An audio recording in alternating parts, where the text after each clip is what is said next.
You ready, Steve? Okay. So the regular meeting of the Midcoast Community Council for November 13th, 2019 will come to order. And will the council members introduce themselves, please? Dan Haggerty. Mark Howell. Lynn Erickson. Claire Touton. Dave Olson. Barbara Fain. Mathewson, sorry. Thank you very much.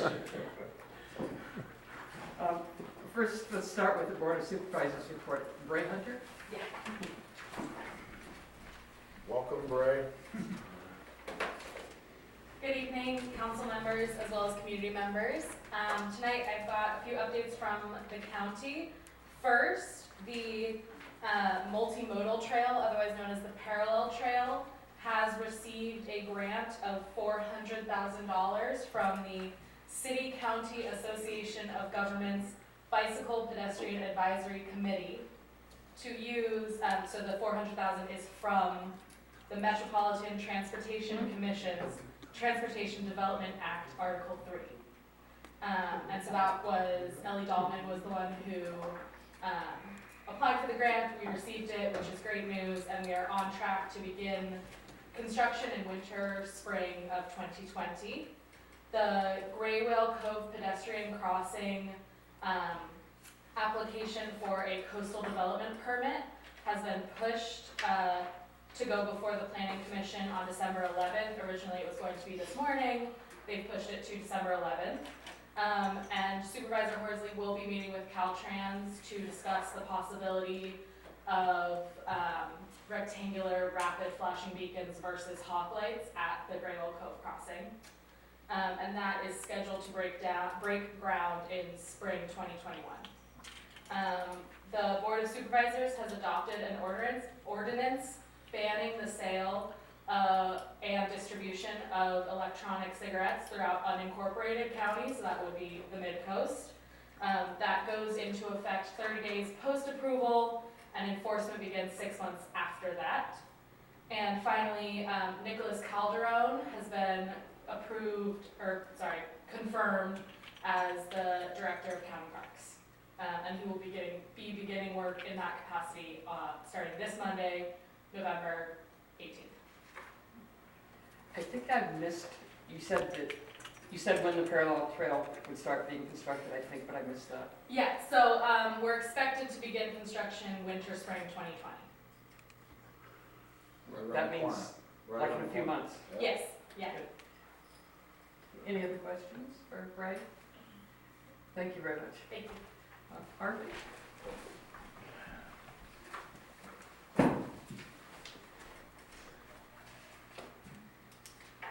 Good evening, Council. Harvey Rohrbeck, Mayor of Half Moon Bay, for another month.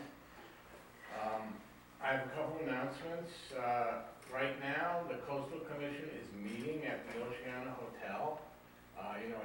It alternates every month in different coastal cities, and Half Moon Bay is on the agenda now. I went to the meeting this morning, and it's an interesting progressive group of people who are interested in the coast. And so they're meeting, they always meet Wednesday, Thursday, Friday. So nothing particular relevant to the Midcoast tomorrow, but Friday they're going to be talking about overnight accommodations. There's a new report out about how the Coastal Commission wants to encourage cheaper overnight accommodations near the coast, so that is of interest. And also sea level rise, the new county resilience, sea level rise, flooding and resiliency committee, I think that's what it's called, is going to make a presentation. That's directly relevant to what Midcoast cares about. So that's Friday. Then also on Friday, we're going to have a jobs fair, 5:30 to 7:30 at the Cunha Middle School.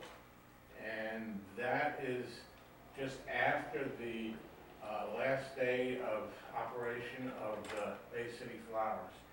So if you know any employers who might be interested, it's not too late to sign up.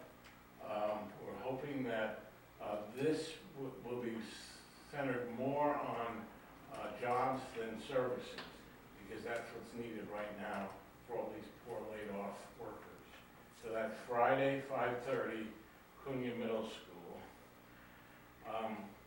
We had a joint meeting with Cadrillo Unified School District, and I won't steal Seth's thunder. He's on the agenda, so he can tell you more about that. And last thing that's related to what Midcoast cares about is the City Council has received information about our new Transportation Action Plan. We're going to formally approve it on the meeting on the 19th. But as won't come any surprise to you, the main thrust is any way we can get people out of single occupancy vehicles. So some of the things we talked about, working with CUSD, Commute.org has money available if you agree to work with carpools. You can get money back. It's a good organization. You can check them out online. That's Commute.org, and we're going to support that because it's what needs to be done. And lastly, we're going to be analyzing a potential park and ride facility. There had been one behind Safeway. It wasn't very successful, but I think the mood of people is changing, and if we can encourage more carpooling and van pooling, that will get more cars on the road. It's a start. I'll be glad to answer any questions. Yeah. Dan? Yes, recently thinking about the need for parking rides, and very interested. Do you have any preliminary locations? Of course, I think that somewhere near 92 and Highway 1 is a potential good location, so but there's not a lot of what has been mentioned, what has been discussed. Well, one possibility is the straw flower. So that's available now, the backside of Safeway? Maybe. This is all preliminary. We have to do the analysis, but there's also, this is even more speculative, the 22-acre site that Post owns on Highway 92. That might be a possible location. Which one exactly is that? It used to be Nurseryman's Exchange, and now the city has its corporation yard there, you know. Back behind Stone Pine. Yeah. The one that's wrapped around with cypress trees? Yeah, the big area? Yeah. It had a black plastic Yeah, I cover. think I know, yeah. There's currently cypress trees, just young cypress trees ready to Okay. wrap around. You know, this is all, as I said, speculative. First of all, it depends on whether the analysis shows that it will be used. But we have to get more cars off the road, one way or another. Any other? Harvey, has Yeah. anything come out of what was discussed at the SEED meeting on November 1st about the EOC office and the soft opening they had? I've talked to our city manager, and you're not going to want to hear this, but he maintains that the city is the responsible agency in terms of making decisions about when an emergency is declared, who gets activated, and it's not that we want to diss the volunteer community, they're very important, but the bottom line is that the government officials, not the volunteers, will make that decision about when the EOC is activated, who gets in and when. And it's not that we don't appreciate the hams. As a matter of fact, if you were at the last city council meeting, we had a whole presentation about how the hams contribute to our communications in an emergency. Does that answer your question? Do you want to let go for now? Thank you. Okay, thank you, Harvey. Sure. I don't see any speaker slips. Want to reassure the people who are here speaking to us that we do have a fairly sizable TV audience, and you're not just speaking to us. So hearing no public comment, we'll close that. I have several announcements, and perhaps other people do as well.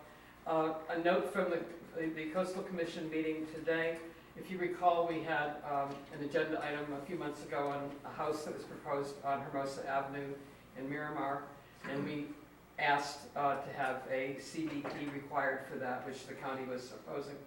And the Coastal Commission universally recommended that a CDP be required. So that's consistent with what we asked for. According to Steve Wanowitz at the Planning Commission, both the Gray Whale Cove and the Harbor Village RV Park will be considered on the 11th of December. The CTMP public review draft is supposed to be out by the end of next week, or possibly this week, and it'll be followed by public meetings over the next couple of months. CDRC continues to work on proposals for a C1 zoning, despite some opposition, but in accordance with what we've recommended. Their next meeting will be here on the 21st of November at 10:30 in the morning. That's all I have. Does anybody else have anything? Okay, moving on to the consent agenda, which is comprised of the minutes for October 23rd. Is there a motion to approve the consent agenda? I'll make a motion, we approve. Second. All in favor? All opposed? 7-0. Okay, moving on to the regular agenda. The first item is a presentation about the unincorporated county active transport plan and outreach. And we're lucky to have Julia Malmo-Laycock, can I say it correctly? Yes. Here to tell us about that. Hi everyone, thanks for having me. I believe Dave's going to help me out here with my presentation. Just looks better when it's on the screen instead of on the handouts in front of you, but you're welcome to follow along that way. So I have been with the county now about 5 months, and I work for the Office of Sustainability on active transportation. So I'm promoting walking and biking, specifically in unincorporated San Mateo County. And as you're likely aware, this planning effort kicked off this spring.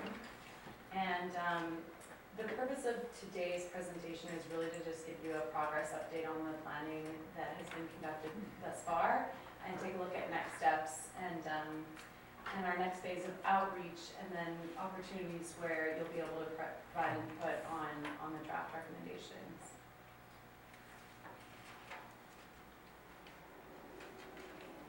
Sure, well, we're not seeing anything. Plugged in. Sometimes, in my experience, it just takes a minute to warm up. Yeah, it's usually up by now. That's promising.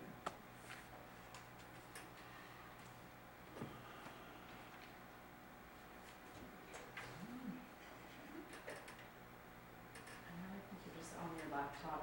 Yeah. It was working, There it is. Oops, I just didn't plug you, I think, Barbara. I'll let Dave, the expert on this. Sorry. So I believe that Ellie has mentioned this planning effort before. Did you all recall, you're all aware of the planning, the process? Is this are you the group now that has counting bicycles on the That highway? is my team, yes, I helped to organize that effort. There's related projects, I would say, because when we count bicycles and pedestrians, it gives us an idea of who's using how many people are using the facilities, and we can compare that year over year. And it helps us inform our decision making. Sorry, it does not usually take this long. No problem.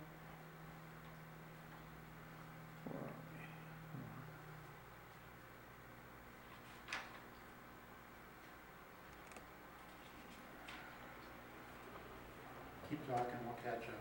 All right, I see it. We're in business. So the agenda for today, I'm going to provide a brief project overview as a refresher, and then take a look at some of the work that's been conducted thus far, including existing conditions review, some community engagement, demand and gap analyses, and then take a look at next steps, which include these project recommendations. So, what's the deal with this plan? It's the first active transportation plan for unincorporated counties, so that's a big deal. It's funded by a Caltrans Sustainable Communities grant, so that was a competitive funding process that we went through, and we are very glad to receive the money for that. And I think, importantly, it provides us an opportunity to refine work that's been done in other planning processes. Many things, the Midcoast has been studied, including through the Connect the Coast Side plan and all these Highway 1 improvement studies, and this really gives us the opportunity to refine and sort of build off of those efforts. Importantly, when you are competing for funding, often from Caltrans, you need one of these plans to truly make your application a competitive one. So that'll give us really the upper hand when it comes to getting funding to implement these projects. In terms of the schedule, so it started last spring, as I mentioned, and our goal is to have a plan that is approved by the Board of Supervisors by next summer, so that we can get started on the real meat and the real work of the plan, which is the implementation that happens after we develop this plan. So our first task was a review of existing conditions, and so that included looking at travel patterns within the county. In other words, what modes are people currently using? Looking at existing facilities, where are there currently bike lanes or sidewalks, or where are there some proposed by previous planning efforts? We took a look at those counts, and then also looked at collision analyses, which are really important in terms of safety recommendations. So as you can tell by this graphic, most people in San Mateo County, this is unincorporated county-wide, so it's not necessarily at the Midcoast granular level, but I think if you were to look at the Midcoast specifically, you find that this trend is shared here, and that's that most people drive for their commute to work, and that's an important thing to point out, is that this is census data, and it's really only one, our commute to work is only one part of our life. We have trips to the grocery store, and for children it's trips to school or trips to a friend's house. So many other things that really aren't captured by this, and of course by people that don't fill out the census. But that's just a general idea. In terms of existing facilities, so here's the Midcoast. The hatched lines are proposed facilities that you see on this map, the dotted lines, and so that's typically from the county-wide bicycle and pedestrian master plan that CCAG produces, which is different from ours. And so, we'll take a look at these and make sure that those facilities that have been proposed in the past still make sense. Are there refinements that need to be made in terms of the type of facility? Is a bike lane that's just two painted lines sufficient, given the vehicle speeds and the volumes? So we took a look at existing facilities. And then, importantly, we conducted a lot of community engagement in this first phase, and the strategy really has been to try and meet people where they are through what we call roadshow events. Basically involves us tabling at existing community events, because that's where you tend to get the most traffic. We also held some more sort of formal traditional workshops, which still have a really important role to play in that they allow for sort of deeper conversations about what people would like to see in terms of walking and biking. And then we have, of course, online engagement. So that's through the planned website, which you will have business cards on your seats that have links to that planned website. And on the website, there is a survey that people can take to let us know about, challenges and opportunities that they encounter in the county when riding or walking. And then there's an interactive map where you can provide comments on which specific roadways do you want to see improvements at, or do you like this facility already? So the first road show that we held was the Half Moon Bay Coastal Wildflower and Earth Day Festival. And this is Midcoast adjacent, obviously not in the Midcoast. I did hear from Dave that the best place to table on the Midcoast was at the post offices, so we will definitely do that in our next round of outreach. That was really valuable feedback. At the Half Moon Bay Coastal Wildflower Festival, we heard a lot about crossings on Highway 1, which is probably to be expected, and that there was a lot of enthusiasm for the existing and proposed trails. So, we kind of saw that as interest in what are called low-stress facilities, or facilities that aren't directly adjacent to vehicular traffic, which aren't necessarily built for people of all ages and abilities. As I mentioned, we held two workshops in this first round of outreach. One of them was at the Half Moon Bay Yacht Club, and the key takeaways of that particular workshop were that it can be difficult to bike on the coast. Some of the sidewalks are either too narrow or non-existent, which makes it difficult to walk sometimes. The higher vehicle travel speeds can be a deterrent in terms of walking and biking. And then some neighborhood traffic calming might be desired. So those are some of the key themes at that workshop that we heard. Our website has received almost 700 unique users. Several people go back more than once to take a look at it. The website is going to be undergoing a little bit of a refresh this week with an updated schedule and some news about where we are in the process. It holds information about the plan, including the boards that were at the outreach events. It's got that interactive web map, which is shown on the right-hand side there, and you can see the green numbers are comments that people have made. I think it's kind of fun to take a look at what other people are saying, and maybe you disagree with them and you'd like to make that known to us. So, or maybe you agree with them and you want to, add your agreement to that comment. It's something that we are monitoring closely. The initial analysis of this survey shows that we have almost 100 responses countywide. 23 of those approximately are from the coast or coastal adjacent rural areas, including Half Moon Bay, La Honda, Loma Mar, Pacifica, Pescadero, and Portola Valley. I'm trying to think I think the Midcoast, I'm not sure that we've received any Midcoast survey responses. At least The survey, okay, Two.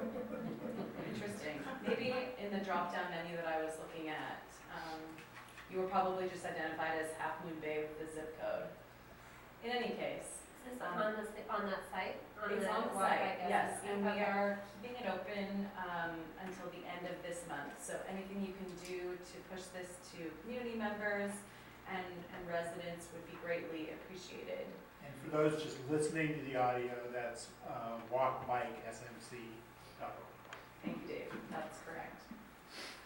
So the preliminary analysis of the responses from these individuals from coastal and coastal adjacent areas for questions like, if you don't bike, why not? Top answers included destinations are too far away. That's kind of a land use issue that our friends in the planning department will have to sort out, but the rest can certainly be addressed in this plan, and that includes unsafe driving, not enough secured bike parking, and I don't know what route to take on a bike. Another question that is asked on the survey is what would encourage you to bike more? Top answers to this question included more bike lanes, better maintained roads and bike lanes. It's referring to debris that you can often find in bike lanes if they're not swept in the same way that the vehicle lanes are. And then more information about routes I should take on a bike. In terms of what would encourage people to walk more, top answers included more or wider sidewalks, slower vehicle traffic, and better crossings at major intersections. This is likely a reference to Highway 1. So after this existing conditions review and that first round of outreach, our next task is to start developing project recommendations based on technical analysis and the outreach, the input that we've received thus far. So the first step in this project recommendations phase is to review existing plans. As I mentioned earlier, we're not trying to reinvent the wheel here. A lot of planning work has been done and a lot of community input has been received about walking and biking improvements on the coast side already. And so our objective is to make this plan consistent with previous plans and to refine those project recommendations where needed and where we hear that community input is different from maybe what previous plans had recommended. And so we'll be taking all these plans into account, and then the next time we come back to you all, and when we come back to the community, we'll be looking to you for sort of a gut check on whether we got these things right or not. We also looked at where there's a potential demand for walking and biking, and so this is an analysis that our consultant tool design group, they're a bicycle and pedestrian planning consulting firm, they conducted this analysis, and demand it's made up of a score of population density, employment density, land use mix, and what's called intersection density. And as you can see on this map, the Midcoast is actually one of the areas with the highest potential demand for walking and bicycling. And I believe the next slide, okay, no, in the PowerPoint version it zoomed into the Midcoast, but I think you can get the gist. We're also looking at gaps in the network. So in this analysis, high demand areas without access to bike and pedestrian facilities are considered. We also look at whether there is access to key destinations, places like schools, shopping centers, the post office. Can people safely walk and bike there? We also look at spot or segment gaps in the bicycle and the pedestrian network. So if you're walking along with your stroller and all of a sudden the sidewalk disappears, that would be considered a spot gap in the network that can be very difficult to overcome, obviously. And so we take all of this analysis and we develop what's called a study network, which is essentially lines on a map. And then that study network gets further refined into project recommendations. So that's where we assign different facility types to what's on the study network. So we know a bike lane should likely be here, given the feedback that we've received from the community and given this technical analysis. But then we take it to the next step, which is, okay, but what type of bike lane? And safety, comfort, and connectivity are the three major bicycle network planning principles that we'll keep in mind. So as I alluded to on the last slide, facility selection is a big part of the draft recommendations. This is an image from the Federal Highway Administration Bikeway Selection Guide. And when we select bicycle facilities, we look at factors such as the volume of vehicles per day, how many cars are there driving on this roadway, and the speed. And so typically what this graphic is trying to convey is that higher vehicle speeds and higher vehicle volumes generally call for more protection of the cyclist from those vehicles traveling on the roadway. So maybe a protected bike lane or a bike lane that's buffered with paint on the roadway, rather than your typical traditional, just single painted lane. Facility selection also looks at level of traffic stress or level of comfort. Those terms are sort of interchangeable. And so similarly, the more protection that there is on a bicycle facility, the more it will be suitable for all ages and abilities, which is really the goal if you're planning for an entire community.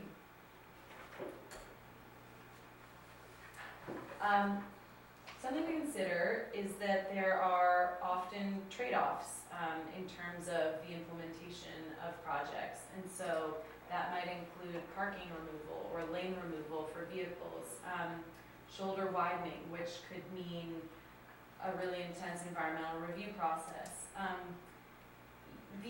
A lot of these trade-offs, I would say the first two, maybe in the last trade-off that are shown on this slide, probably are a little more typical in a more urban area.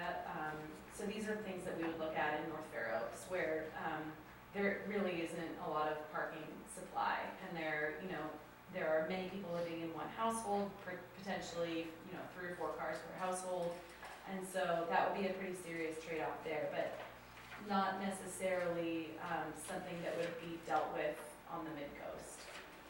But still important things to keep in mind when we're planning for bicycles and pedestrians is that creating these facilities can imply trade-offs.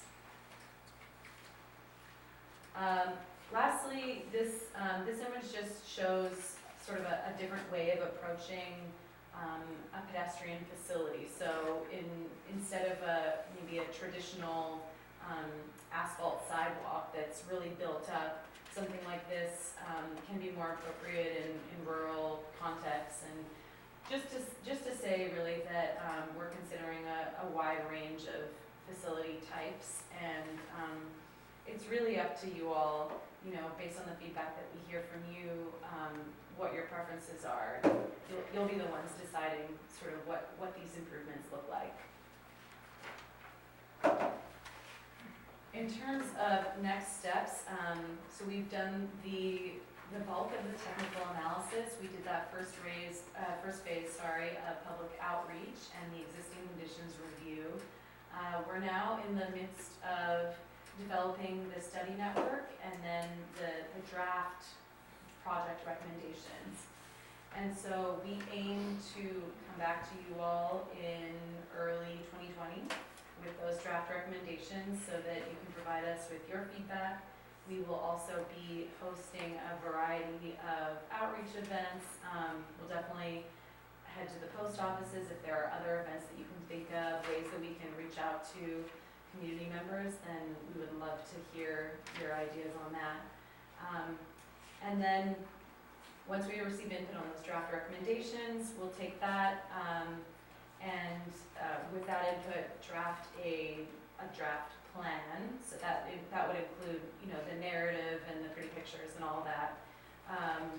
Once again, come back to the community, come back to you all for input, a final round of input, and then make final revisions and head to our Board of Supervisors.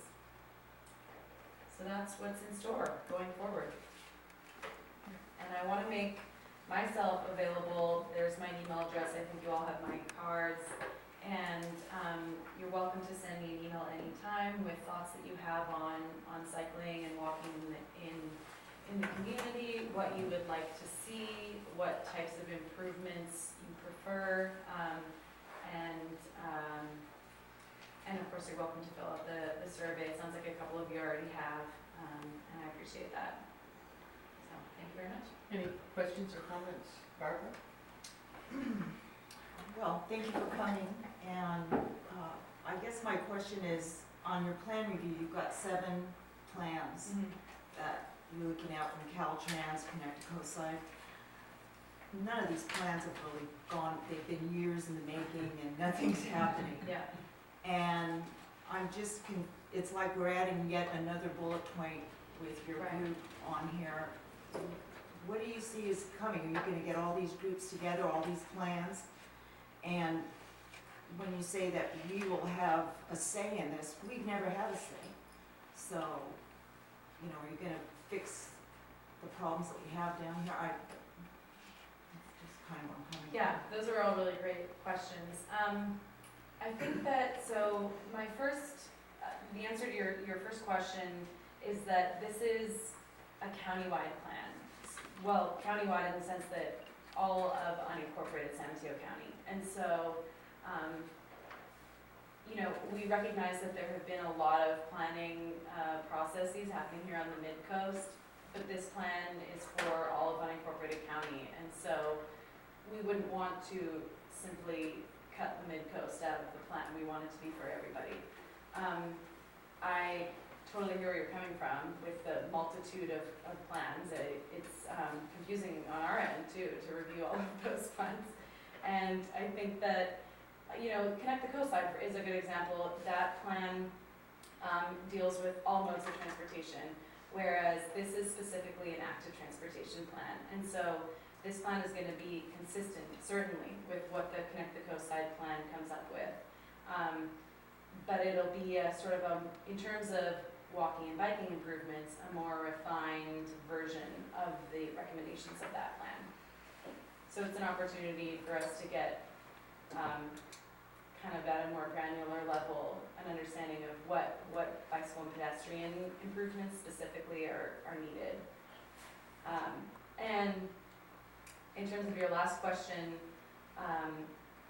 I can't speak for the prior planning processes, but you know, it's our goal to have this plan informed by your input. So the more input that you are able to give us, to the extent that it makes sense with, you know, the recommendations in terms of safety and you know, vehicle volumes and all of that, then we'd love to incorporate it in the plan. Well, just one last thought is that since this is like a high traffic area, et cetera, and you're stating that you really have had no input, maybe the county could go a little step higher and make it more aware to the people via your next door page, Facebook, whatever. Yeah. But put it out there more than from just the MCC, but from the county. Yeah. Maybe you'll get a better response. Absolutely, and we have been using the county's Facebook page, which apparently the most visitors to our website are directed there from from Facebook. So it must be the county's Facebook post. We've also posted on Nextdoor, and so those are really great ideas for keeping people engaged. Thank you. Steve? Yeah, couple things. So we have at least gotten a start on the parallel trail. We've had a couple segments and it's very reported. We're hopefully going to get the next one next year. I've been working on behalf of the council with the Alani Port Law Trail group, and so that's yet another one. It wasn't in your list, but I'm sure you're talking to county parks on all of this as well. Yeah. Just want to be sure. Yeah, thank you. We have a technical advisory committee internally, and Parks is on there, county planning, public works, CCAG, as well as some of the legislative aides from supervisors' offices. So. Michelle? Yeah, question, just to comment on the question. On communication, I think that's a great idea, like posting on social. We have a Facebook page that we can also post it on, Oh, great. but it doesn't get a ton of engagement, so if you guys could post it on you know, the county's Facebook page, that would be great.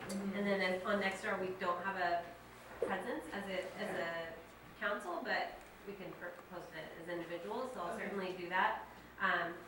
Had a question on the grant that you said, you know, you're working under. Yeah. Is that grant just through the planning phase, or does that include implementation? Yeah, it's just for the development of this plan. That's Yeah. a really good question. And so, when the plan will include an implementation chapter, and we're going to work on project prioritization, which will be driven by a lot of things. What are the community's priorities? You know, what are the top projects that you all want to see implemented? Also, what's feasible and what's needed from a, you know, from the standpoint of protecting our most vulnerable roadway users, you know, kids going to school, elderly, and so on and so forth. So we'll use that prioritization matrix to inform the grant, we'll have to go after grant funding. So much like the Midcoast trail, Yeah. you know, the multimodal trail, it'll be much like that. Thank you. But certainly, you know, we'll work to the best of our abilities with Public Works. So, for example, there's a road resurfacing project that's coming up. Yeah. And we know that Public Works is gonna be doing that. That's an opportunity for us to say, okay, how can we leverage this and work together to potentially incorporate some of the bicycle and pedestrian improvements so that we're doing this all at once and it's really effective from a cost standpoint. Just a couple of comments. I think that one of your initial slides where you have the map with all the dotted lines on it, showing what would be nice for us to have as opposed to what we do have, because it's just a little teeny thing like that. I think just looking at that map tells you what we need. We need a lot. And we do have high speeds and high traffic volumes, so we need a lot of things that are separated from the roadway. I'm looking forward to the new trail. The coastal trail is the only other thing we really have, so we definitely could use a lot of help. And in terms of sidewalks, there's a role for sidewalks, but the bias on the community is not to have sidewalks. Okay, I appreciate that feedback, thank you. So in your plan review, you noted that there are many of them. So the first one on the list, Connected Coastside, have you been given the opportunity to review that plan? Yes. So how do you feel about it with respect to bicycles? I will decline to comment on that until the plan is released publicly and we can all have a discussion about it together. We're well aware of that problem. Okay. And you do know the high speeds, as you mentioned. I Yes. mean, basically, the major roadways here are basically at a minimum of 45 miles an hour. Is that, when you look at the other communities, North Fairhope, for example, do they have any corridors like that, or are they more in-town type of bicycling? Yeah, I mean, El Camino Real borders North Fair Oaks, and so that's a state highway that has relatively high speeds.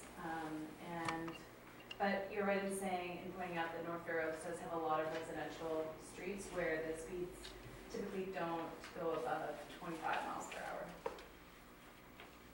So to make it useful for, let's say, distance traveling as opposed to recreation, would take some potentially really wider areas on the main roadway that bicycles could travel on, which is a Caltrans issue, and I don't know if they're helpful to talk to you about it. One problem we've had relative to bicycles and pedestrians crossing in one area here is Caltrans says even though it looks very dangerous, they don't view it as a safety problem because we don't have accidents there.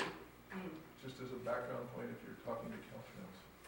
Yeah, that's really good feedback, and it's sort of a chicken and an egg thing. Like, there are no accidents there because no one is willing to use the roadway because it's so dangerous. And so that's why you can't just look at collision data to inform your project recommendations.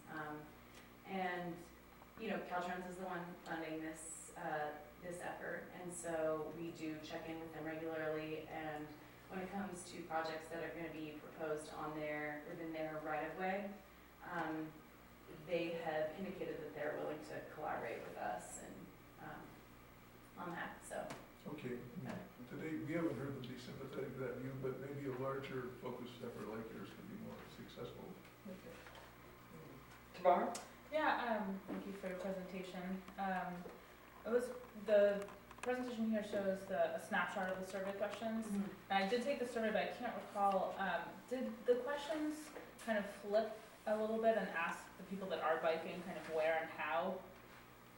yeah, there was that question as well. Okay, Yeah. okay, just as a counterpoint to all the, kind of the concerns that people are having around why they're not biking. That's right. Yeah. So it was, we asked people, where are the destinations that you're biking to? Yeah. Okay, and was it mostly, the recreational more, as opposed to like, commuting type of trips? Right. That's a good question. I'll have to get back to you on that one. Okay. I can let you know. Dan? Yes, thank you for your presentation. So, you know, on your roadshow slide, key takeaways, last one, it's difficult to bike along and cross Highway 1. So we all know that. And I want to just highlight that, you know, the light crossing at Frenchman's Creek is really devastating to the traffic. When pedestrians or cyclists want to cross the road, they hit the button, and now Highway 1 is turned red light for,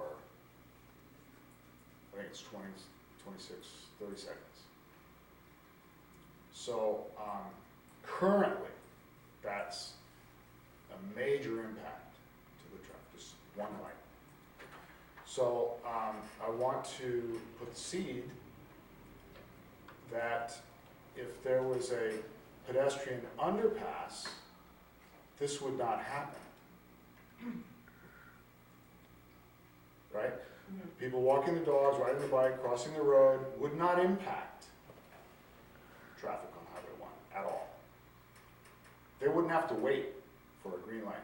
They could just go. So I want to bring that to light, that, you know, if there's any other crossings, that we should always bring that up as the first solution, the Cadillac, the no-brainer, the real ultimate solution to the problem. So, you know, there's a lot of talk about improving and increasing the use of bicycles and blah, blah. Okay, so what does that mean? More 26-second stoppings of Highway 1? No, that's not acceptable in my opinion. We really have to start looking at grade-separated crossings that will allow pedestrians and cyclists to cross the road independent of the vehicle traffic. It's just a no-brainer, in my opinion. And I understand that some people at the top are resisting this, looking at feasibility studies, etc. But it's just a direction that needs to be looked at. Thank you for that. Julie, as you can see, we've all had comments. We're very interested in this, so we're looking forward to you coming back. Thank you very much. I did have one other thing here. I don't remember if we discussed this in email, but are you talking to PMAC, Escudero Municipal Advisory Council? Yeah, I was with the PMAC last night. Okay, yeah, because they obviously have a far more rural area, Yes, different set of problems. very different set of problems. Thank you. Thanks very much for having me. Moving on to the next item, which is the conversation with the superintendent of Cambrio Unified School District. I'll turn this over to Mark. Yeah, so thank you, Superintendent Beckridge, for being here to kind of give us the lay of the land since you've joined, bringing all your experience and background. And we're really excited to know there's a lot of things going on in the district, so we want to start that conversation here. Sure. First of all, I want to thank you for inviting me and having me. When I first met Len at the Transportation Advisory Council, Aesthetic Technical Advisory Council, whatever that acronym is, I said I hope that I can get an audience with you and sort of give you some face time as I've been able to do at City Council. I will also say that it is just, my friend did his dissertation on Burnham and the City Beautiful movement. So to see this and to know what you're trying to do to El Granada and the coast side and the mid-coast, I have a lot of admiration for as far as urban planning, and I thank you for your service. I do want to just speak about 7 points probably, and I don't have a presentation, but I'm just going to speak to them. First is our great gratitude for what appears to be 75% of voter approval for parcel tax measure I. This represents $1.6 million. It was a renewal parcel tax, $150 per parcel. It is $1.6 million that we will not have to cut from our budget. It means a lot to us when we have about a $33 million budget. You can tell that that's about 5% of our budget. That's a big deal to us. And having come from a district where I was involved with parcel taxes twice, once on a renewal parcel tax, I will say that our 72% is paltry compared to the 75% of voters who passed this one, so I'm very grateful to the public. I know we all are. That said, you will see in the Half Moon Bay Review, I saw that the mayor has the Half Moon Bay Review, and so I had to look quickly and read the article. We are facing budget cuts. The district is in a point of structural deficit currently. I always say it's our job to fix problems and not fix blame. This really doesn't have to do with mismanagement or past actions. It has to do with arrangements that we have that we can no longer afford because of state funding predominantly and federal funding. First of all, a parcel tax, as great as it is not as much as many San Mateo County districts. Certainly pales in comparison to the amount that we paid in Alameda when I was superintendent there, which was 37 cents per square foot. So as much as we are grateful for the 150 per parcel tax here, I think that part of the reason why we suffer as we do and have to make the cuts we do is because this is a parcel tax that pales in comparison to other districts in San Mateo County. However, it is what the polling said would pass, and I respect that. But I think it will be an ongoing conversation going forward about if there are more progressive taxing that we could do potentially of the tourist economy and corporations as opposed to a regressive tax that is a per parcel tax. But it might be too soon for me to be saying that when I have such gratitude for voters for passing 75%. But it would be nice to be able to pass it to the big guy and the corporate buck instead of the little guy. But more on the budget cuts. We currently have a deficit of $1.75 to $2.5 million. The board must make between that level of cuts by December, inactionable cuts, or risk county takeover. County Office of Education takeover, if those who don't understand or recall what that is, I'll give you an example. Oakland Unified School District in the East Bay in 2003 had what was one of the largest bailouts in California of a $100 million loan. We're a much smaller district than Oakland, but nonetheless, because they got too much in the red and could not fix it, the state took over. They lost their superintendent, they lost their local control, and their board representatives were ousted, and state appointees took over, and loans were given to the district. And Oakland Unified still has $33 million in loans of that $100 million loan to this day. And they are saddled with what is ostensibly $2 to $3 million in interest on those loans. And you can imagine what $2 to $3 million would buy. So state takeover no longer exists. Now it's county office takeover. And if the board doesn't make actionable cuts, the county says they will proceed with that process. They've also created what they call a letter of lack of going concern. It's a very complicated term, but it basically means, okay, you're in the red, you need to fix it. If you don't fix it, we'll potentially take you over. And a CC goes to Tony Thurmond, the state superintendent of instruction. At that point, you know it's real. And the Fiscal Crisis Management Assistance Team, which is a quasi-state authority, quasi-governmental authority agency, because of districts, when they get to this place, there's an apportionment, an allocation that is created at the state level, and the state funds the FCMAT, Fiscal Crisis Management Assistance Team. They come in for interviews and document collection tomorrow and Friday, and they will be providing us another report in January. I'm grateful to them for doing it. I'm grateful that we don't have to pay for it. I don't relish the idea of making these cuts, but we could use all the help we can get, and they will give us a objective opinion of the district and where we can seize efficiencies, make savings, make cuts, where we're overstaffed, what governance and operational deficits we may have. And they will report to us in January or February, which is ironic because we have to make the cuts in December. Nonetheless, this is kind of the ambiguity of working in the school business, and I've grown accustomed to it over the years. I will also say that whenever I'm talking about these cuts, and I was at El Granada Elementary School with PTO last night talking about it, I always say that you're going to have a whiplash moment. Your head will turn because in January, Governor Gavin Newsom will stand up and say, but wait, there's more. We're going to bring you more money. At which point I will have to then go back to the board and say, hey, we might need a plan B. We might be able to restore cuts. So just as I'm going in December to propose 1.75 to 2.5 million dollars in cuts, hopefully 2.5, so that we can get into a positive certification with the county and not a qualified certification. Then there may be more areas where FCMAT says you could continue to cut. That might be good for us ongoing because ostensibly we also received a demographer's report, and you will see that there are fewer kids being sort of generated. Demographers call this SGR, student generation rate, and because you have so many single-family homes, this is a place, much like the rest of San Mateo County, where it's expensive to live and there are fewer kids. They are predicting that 1,300 elementary school students up and down the coast side will turn into maybe 1,100 students.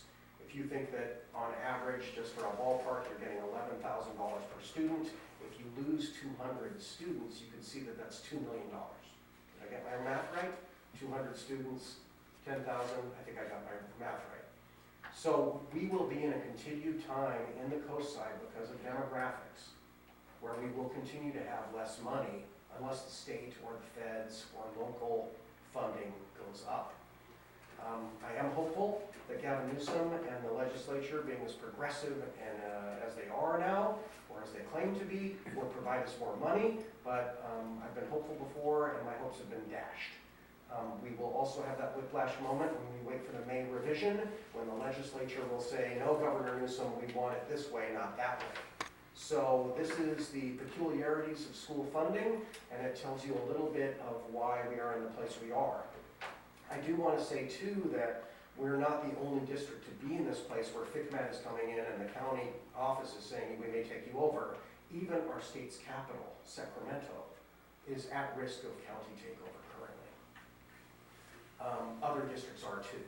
Most of this is because the state, and if you did an internet search on silent recession by West Ed, you would see that many districts are suffering from this and are making cuts now.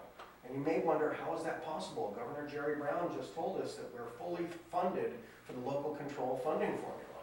That's true, but remember that is based on a funding formula that is a decade old and is just really at 2008 recession levels, and we've had to continue to pass salary and benefits increases to employees to recruit and retain them and keep them in business. The cost of living on the Bay Area is particularly high, so that's a toll. The cost of electricity is higher, that's a toll. The cost of special education is higher, that's a toll.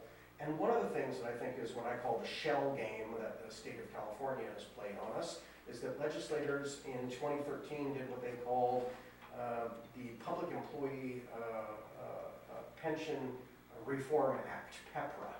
And in 2013, they started giving employees in districts contribution costs that they had to make to pension costs for employees. That is now almost sort of settled out for employees, but over the next few years will continue and continue and continue for districts where we have to pay more, but we're not getting any more money for it. And that is completely different than how state funding for education ever was. 2013 will mark the year of when California state public education funding radically changed 6 years ago, and districts have been suffering a silent recession up and down the state and cutting different positions, psychologists, counselors, librarians, the same kind of positions we have to propose cutting, because we can't make our ends meet. We can't pay our employees because we are now saddled with the cost of pension because of pension reform. This is a situation where I find the word reform distasteful because the California legislature have not passed the buck. There and again, I'm hopeful because I understand in 2020 there will be not one but two dueling tax initiatives. One, Prop 13 reform, to tax the big guy and to eliminate the corporate tax loophole so that corporations like Lockheed and other huge corporations that have benefited from Prop 13 over the years will pay their fair share. And it's a split roll or something like that where, homeowners will continue to have the Prop 13 benefits they've enjoyed, as much as I could argue against those. And the corporate guys will have to pay more. I think that's high time we did that. If we want California to be the state we are, I will recall that before Prop 13, before 1978 was it, we were in the top 10 of funding in the nation, and now we are in the bottom 10. This is a California problem. Considering that in California we serve and educate a majority of Latino students, just like you do here on the coast side, I find this unconscionable and a total social justice crisis and a civil rights crisis in our state. But then again, people know me to be rather progressive and left of center. I will also say that all these communities are suffering this. Everybody's going to parcel taxes if they can to try to save from these cuts.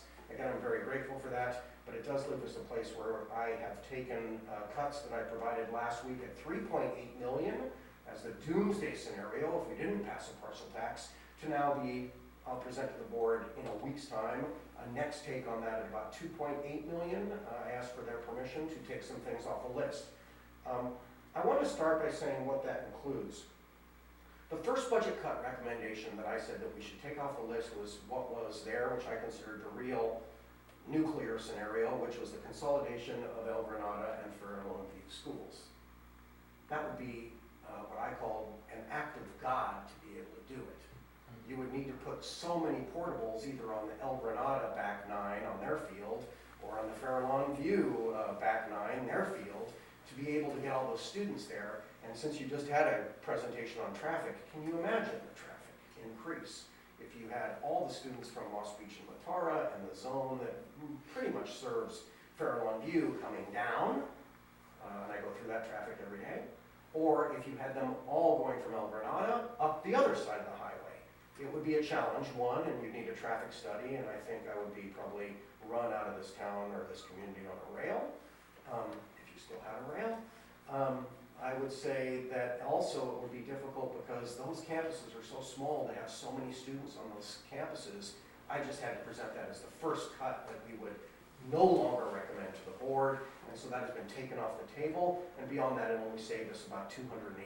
I'm not sure that we would have actually generated those savings. So I have made a commitment to the board and suggested that we should maintain Fairlawn View and El Granada elementary schools. And I know Len and Tamar, when they met with me, they said probably you would want to know most about that. That's the topic you want to know most about, and clearly it's the topic I wanted to talk most about with the board as far as pulling some of these cuts off. So that gets us to next steps in the bond for school modernization. I know there was a lot of talk about when is the bond going to come north, and Hatch Elementary will be finishing its 5 new kindergarten classrooms this summer, and we will be able to enjoy increased early childhood education there for preschool, because those portables will be used for preschool. And I have said to the board, and I've said to almost every PTO, including Fairlawn View, El Granada, and Hatch now, that it is my goal and will be my recommendation to the board that we no longer bus students from Moonridge to Fairlawn View, because I find that very off-putting and difficult for me to swallow, that you have students from the furthest most south area of the district going to the school to the furthest north school, and they have to take a bus 30 to 45 minutes every day. I also find it difficult to buy because Ocean Colony across the street, those students don't have to do that. So I think we need, and we have a charge to allow Hatch students, allow Moonridge students to return to their neighborhood school of Hatch Elementary School, or go there, because I think they would be able to have access and proximity to the Boys and Girls Club, to their community, and more after-school enrichment programs, and not spend an hour to an hour and a half a day on a bus. That's my moral compass on that. On an environmental compass, I just think it's crazy that we have diesel particulate going up and down the beautiful Pacific Coast Highway every morning and every afternoon. I find that really challenging. That said, I'm also looking at electrifying our fleet. There are incentives for us through the, I think it's the Peninsula Clean Energy Group, PCE, and we're investigating that as part of our bond to be able to bring chargers, electric chargers, to our campuses for staff and families. Kaplan Bay does a very good job of that. I hope that we can follow suit on our campuses and in our district office. I also am going to bring a proposal to the board to finally get out of our PPA, our power purchase agreement with Solar City and Tesla, so we can finally purchase our solar on Cunha and Half Moon Bay High School so that we can actually save about $100,000 a year in our energy savings, and that was part of the original bond S to do so. And so I will bring that proposal as a way that we can have savings instead of just cutting. I would also say that we would look to having more solar, more water conservation, and more LED lighting replacements so that we could be good to the environment, be good to our bottom line, and be good to our people. I think it's responsible to the community, responsible to the environment, responsible to our employees, responsible to our students and families, and responsible to our organization. I think it's part of the triple bottom line. I do have an architect currently working on an update of the facilities master plan to envision with faculty and with families 2 new schools or 2 modernized schools at El Granada and Farallon View. The truth of the matter is there are several buildings on both campuses that have good bones, have good sticks. Stick construction would be okay, and there are several modular portables that are rusting into the sea in El Granada and rusting into the woods up there in Farallon View. Those need to be completely removed, and we need to right-size those campuses for the declining enrollment that they serve. When Moonridge students eventually are given the chance to choose to go to Hatch, and we stop busing up and down that highway, you will have fewer students at Farallon View, and we can right-size that campus so that it is built for the appropriate number of students it will serve, even if someday there is mid-pen development, as I hear there may be in our demographer report included in 2023 or whenever that may happen, if it happens, that student generation rate still would not be high. So you are looking at a time where you can right-size and get smaller, but build new facilities. I want these schools to be mold-proof. I want these schools to be rust-proof. I want these schools to be sustainable, as close to net zero if we can, to all have solar generation, to have energy storage and battery storage, so when PG&E shuts the lights off, we can still run. And I want these schools to be safe. I want us to follow best practices for 21st century so that we can make sure that we are able to welcome the community in when we want them in and keep intruders out when we need to do so. In particular, this is a hot topic for my friends and colleagues and families and students at Farallon View, because as you may know, some weeks ago we had a lockdown there over what a student thought they saw or saw there, and it was a great turnout by law enforcement. And our sheriffs, your sheriffs here, I think did a phenomenal job, and our staff did a phenomenal job, and families, as scared as they were, I think handled it pretty well. But they have a deep hunger now for increased answers about safety questions. We are currently looking at perimeter fencing for that campus, not to keep people out on the weekends or after school, but so that we can contain the campus from intruders if need be during the school day. That is best practice.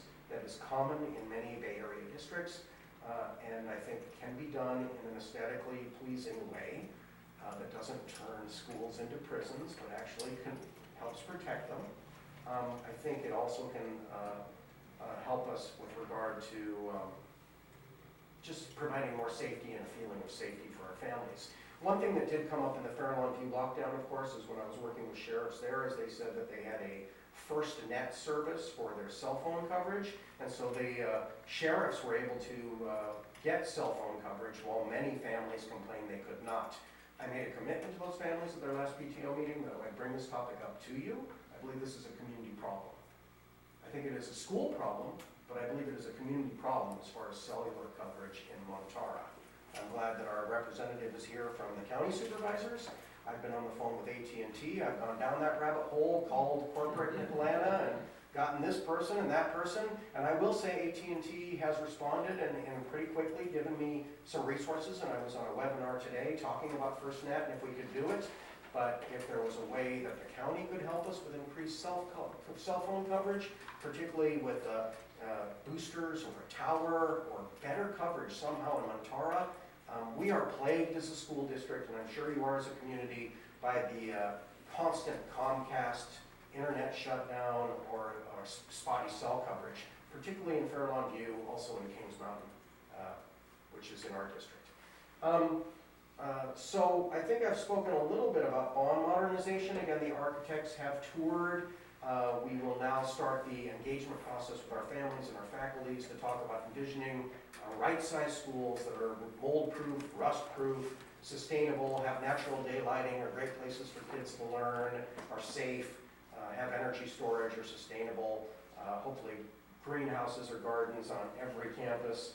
But we are focusing predominantly, and I've asked the architects to focus on El Granada and Fair Lawn View because Hatch will be completed. Commute is near complete. Half Moon Bay can wait. Half Moon Bay High can wait. And Kings Mountain, quite frankly, I think does not need as much as El Granada and Fair Lawn View. El Granada, I would say, is the one that needs the most. If you walk the campus, El Granada Elementary School is the one that is the most rusty. And I really think we have to do something about it. I've taken a lot of time. I'm used to this shtick. I would be happy to field questions if you want to. I'd be happy to come back and talk to you at any other time. I did want to just give you a snapshot of the parcel tax, the bond, the status of your schools that you represent, and take any questions you may have. And thank you again for having me. We did build this as a conversation. I would like to give everybody a chance to say Please. something. We are behind in our schedule, so just keep that in mind. Barbara? I'll just make a quick comment. As a mom of a almost 50-year-old and a 40-year-old that both went to Fair Lawn View, that school's like a time. Exactly. It's exactly the same. So anything you can do there for the new kids coming up would be nice. Well, Barbara, I think it's important for folks who are at Fair Lawn View to know that I'm on that campus often as my drive is right by there. It is literally, there's a set of modular buildings and portables on the back side. There's some pieces of it that are falling and we have to have them cordoned off. We just got a bid and people say, I'm transparent, I'm just gonna let you know, for $22,000 to fix that. And somebody said, well, why would we do that? We're just gonna like spend bond money later to either tear that down or replace it. It's a safety issue. And it's not that much. I think that the calculus, if you think about safety in human life, is important. So we're currently doing some upgrades there that we can do, but yes, you're right. I mean, that facility, when I first saw it, and it was one of the first campuses I saw on my tour when I was kicking the tires here, it's a time warp, and we need to do something. I do think the front of the school, again, has good bones and can be modernized, and hopefully we can use that siding so that you have windows out to the Golden Gate Recreation Area, which is beautiful, or out to the coast. If you could find some views, because of its siding, you probably could go multi-story there if you want and get more view.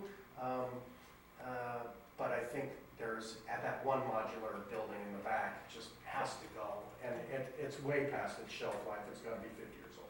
Yeah, it was there when they were there. They were new then. It's decrepit. It's moribund. It needs to go. Thank you. Thank you. I have a couple of things that actually don't help your budget problems and make it worse in some ways, but it's been discussed multiple times, and I know since you came as well, possibility of teacher housing on the parcel here in El Granada. Sure. Is a way to help attract and retain teachers. Is that on your radar at this point, or is it just too booked up to even think about it? No, it is on my radar. Thank you for asking that, Dave. You know, whenever a district has surplus property, it engages typically in a 7-Eleven committee between 7-Eleven members to look at the surplus property, whether it's needed by the district, and could it be used for better use, whether that's quick monetary gain or use for employee housing, I would say, or a new school. Clearly, with declining enrollment, you're not going to need another school. It is zoned with paper streets for about 100 homes, this largest parcel. I've driven around it. It is overgrown. We have to tend it every 5 to 7 years and spend thousands of dollars to clear the wood, and we're working on getting a bid on that right now currently too, just so you know. But yes, if we were able to sell that property in 2012, I believe they did the 7-Eleven, they declared it surplus, and it sort of sat on the shelf. It was one of the first things I looked at, and as soon as I can get through December, I probably will engage with a real estate advisor, as we did in Alameda, to look if we could probably work with a developer. Unfortunately, or fortunately, that is zoned for single-family residences. Some people would say, oh no, we don't want any more homes, we don't want any more density. I would say that I've understood and been told that there might be a bit of a NIMBY politic on the coast side. I don't know if that's true or not, but so I do think it is something that we would have to engage the public. But I do expect that we would be looking at a real estate advisor, because sometimes a developer will think if you can build affordable housing, you know, they build their deck is what they call it, and it adds to their tax incentives. And certainly if we could offer employees housing, and maybe not single family, but attached, we might get more kids in the district, we might retain and recruit more people, and it sure is a beautiful place to live here. El Granada, I mean, I just was at the beverage company getting a cherry cola down there and had a discussion with the owner there. What a great place you have to live here. It would be great if we could help you with your housing concerns here, and if we could help the district out at the same time. Okay, and the other part of that, which you've also already partially addressed, is when we did the GCSD Measure G to add parks powers, there was a lot of interest in having parks facilities on that property. And when that became more active last year, various people went and talked to your board, and at that point they were, despite it having been declared surplus, it was like, well, we think we might want houses on it, so we're not going to do anything there. So I will put in a word that if the housing thing doesn't go anywhere, the community would very much like to see that used for park purposes. So Granada and possibly the county could purchase that from you. I would say that that would also be welcome to explore. I think as a superintendent, I would have to recommend that to the board, because you do have to have this balance with the community that you serve. And I do understand also that our campuses actually do serve in some ways as parks and recreation for the coastside community. And I have spoken to our 2x2 committee about how we'd like to entertain a shared use agreement with the city of Half Moon Bay for those campuses. I would love to entertain the notion of finding a way that when we modernize Fairlawn View and El Granada, we make sure that we know how that would continue to serve the public, and if we're going to excess or sell off that surplus property, that it could be respectful of the environment, respectful of the community, and a benefit to the district. Thank you for coming here tonight, really informative. I have a 3-year-old who will be going to Fairlawn View in 2021, so of course this stuff is really relevant for me personally and for everyone in our community. I've took a look at the list of cuts Yes. before, and I was actually really surprised to see that we don't have LED lighting, and just like the amount of money that you can save from energy efficiency. Yes. So I'm really happy to see that on the list. I had a couple questions. The first one is about the student population and the fact that it's decreasing. And I know a big part of that is just the expense to live on the coast and the type of people that are moving in here, less people with families. Wonder how much of that is due to people choosing to send their kids to private school or homeschool their kids instead of sending them through the school system. The data doesn't confirm that. Seacrest is still Seacrest. Wilkinson is still Wilkinson. And we've actually seen a lot of students come back to Half Moon Bay High School, for example, because Half Moon Bay High School is a very attractive option as a high school option because of the number of athletics teams and athletics programs, the number of AP classes. I think it's a phenomenal high school, quite frankly, and it does serve as a magnet back. In Alameda, when I was superintendent there, we often had the same thing where people would go to private school in the elementary and middle grades and come back to the high schools. because of high college acceptance rates, et cetera, student life, what have you. I don't buy the argument that they're going to charter schools because currently we don't have any. And with private schools, I don't think that is I don't think that's real. I think this is a declining enrollment problem, and it's not just the coast side. It's San Mateo County. Recently, Redwood City, I believe, last year they closed 4 schools because their declining enrollment just meant they had too many schools.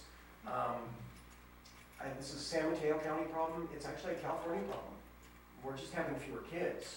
I don't think that's necessarily a bad thing. But it does mean we have to change our arrangements. We have to change the way we do business. And I would invite the public to think about this as an opportunity to do things differently and to not worry about it. It is a condition that we have to work around, and we just need to right-size our campuses. We may have smaller schools. It may be more difficult to run these schools with our limited our resources now, but I am heartened and hopeful and optimistic that we will have more money soon from the state, and that we will be able to continue operating schools on the coast side. Okay, a quick follow-up, you mentioned charter schools. I know there is an initiative in the community to create a new charter school. I'm curious what your thoughts are on that. My thoughts are that a charter school would certainly be detrimental as far as a draw away from the public schools. For every, as we described, every student you lose dollars. Current Assembly Bill 1505 says that if you were to show a detriment to districts, when that passed, that would be one way that the board could deny a charter petition. So I'm just being very transparent and forthright here. I think while I'm agnostic about, in some ways, the charter movement, I am clearly on the side of it has been a disruptor that has harmed public education in the state. I was reading an article yesterday about how that's not the case, but my lived experience, having worked close to Oakland and having worked in Alameda, we certainly saw it as a drain on our resources and more ambiguity that confounded us as a public system. And so when you see, I'm very heartened that Assembly Bill 1505 passed and that they are going to expect the same requirements of charter schools that they expect in public schools regarding credentialing, service of special education students, service of English language learners. But I would say that any charter school on the coast side would only confound the problem. And that you would definitely, if you were going to have a charter school on the coast, you'd be definitely looking at, again, the discussion of closures, consolidations, and drastic cuts to the district. That's, I think, a fair analysis of what will happen. With declining enrollment, that will happen. Charter schools would equal with declining enrollment. Okay, thank you. I have 2 really quick comments and perhaps a question. I'll try to keep it very short.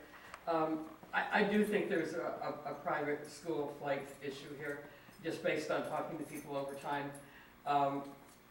For example, not only when the school is in session, not only is traffic bad on Highway 1, us trying to get to Half Moon Bay, but if you go over the hill, when school is in session, traffic is worse on 92. People do go over the hill to school. It's not just the local alternative schools. And I'm concerned that as you make more and more cuts, more and more people are going to go out of your school system. So I think that there's a balance point here somewhere. Along that line, there have been talks on next door about tennis courts and how much they cost and how much that's draining. That sort of thing. I don't want to get into tennis courts, but I think it's important to look at where the money's going. And along with that, we are county people. We don't know how a county would take over your schools. Could you describe that? Well, I want to address the 3 things that you talked about and just give my information on that. As far as the cuts that I'm going to make and how that would drive people to other schools, again, this is not something that I want to do. It's something that we have to do. And it's a resource dependence issue. And if you don't want to be taken over by the county and be saddled with loans, and I would say also get to a place where your bond would be downgraded and you would pay more interest as taxpayers, it's got nothing to do with what I want to do or what the staff wants to do or what this board wants to do. These cuts must be made because we're in a structural deficit. some because of the arrangements that you've enjoyed before, and some because of the resources you get from the state. So I don't want to blame the school system, the board, the district, or any district in California for the cuts that we have to make. I will put that blame solidly on the state of California and the taxpayers of California. We are either going to fund our schools or we're not, and we shouldn't be blaming educators for that lack of funding. One. Two, the other thing that you brought up another thing there before you got to the third issue. The allocation of the funds that you are spending? Yes, so the funds that were allocated to the tennis courts, that was not a deal that I negotiated. It was one that had existed before I came to the district, and I felt it was only appropriate for us to give that to the board because it had been negotiated between the high school and the Coastside Tennis Association, and there's an MOU that exists. I have made a commitment to review that MOU and to revisit that MOU so that the district gets a way to review that. It is true that the Coastside Tennis Association offers tennis amenities or services to the community. And again, we've been long in a relationship in the school district where we have been your parks and recreation in many ways. And so there is a logical argument that if you want tennis courts and if they're not provided in the coast side elsewhere, that that is the arrangement that was enjoyed. That said, I want to get a better deal from the Coastside Tennis Association. And secondly, I will say that that was out of bond dollars. It would have nothing to do with our operational budget. It has everything to do with our bond dollars that was for construction. And I do think that that also represented to some degree some deferred maintenance, that if you did not make those repairs, 3 to 5 to 7 years from now, you'd be looking at having to replace the whole court at twice the cost. So I think you can make the argument either way. I know that social media and Nextdoor went crazy and said, oh my God, how can you do this when you haven't built El Granada and Fair Lawn View? I will also suggest that how could we begin to build El Granada and Fair Lawn View or modernize those schools without an updated facilities master plan when that only existed in 2012 and construction prices are different and there is a need to engage faculties and staffs to envision better schools and families better schools. So I think this is just a logical thing, and I would also say that that amount really paled in compared to the more than $100 million in bonds that you have. I would argue that it is not something that I took lightly. I said to the board, and if you would call up the tape from the board meeting, I said that it serves as an object lesson about why we need a facilities master plan, and we need to really prioritize the spending of our bond dollars. But I do think, considering that tennis players at the high school and PE operates on those courts, that there is an argument for a need to do it. But I also would agree with you that it caused to some parties and some individuals some lack of suspicion about the expense. And I brought that up in the board, and I said this is an object lesson for us to spend these monies responsibly so the taxpayers know what they're getting. But I think there's an argument on either side for why it could happen or could not happen. That said, it is not that we're cutting something and we could have not cut that something because these are bond dollars could never have been used for operational costs. And then you had a third piece. You know, I think I'm going to pass on it for right now. I think it's important, but I think I'm going to pass. No, We're a half an hour beyond where we should be. Okay. And what I'd like to suggest, if it's okay with you, Tamar, is that the final 3 people who haven't had a chance to say anything, just go down the road and say it, and then maybe you can make some wrap-up comments based on what they say. Sounds good. Good, I've had a good opportunity to speak with you and probably will again, so I'll pass. Nice meeting you again, Len, and thank you for accommodating us with tomorrow.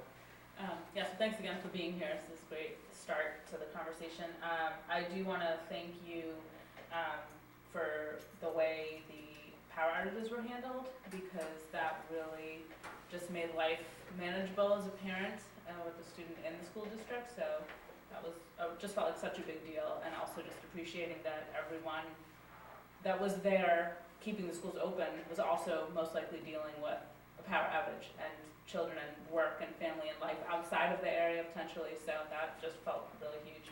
I guess my only comment on all this information that you're sharing is in terms of you know, how it could affect, the ratings of the schools. You know, and it might be kind of hard to assess that at this stage and how things are going to change, but any thoughts on that? And then for some of the specific cuts that were mentioned, if there's going to be an effort to kind of reel in the community to kind of take the place of some of those like services that might have been offered through counseling, or the sports that might get cut, things like that. So, I think I'll let Dan say something, then if you could address both of them. sure. Can you just respond just briefly, keep it separate, because otherwise you're clumping it all together, it's hard. Okay. If you prefer that, Dan, okay.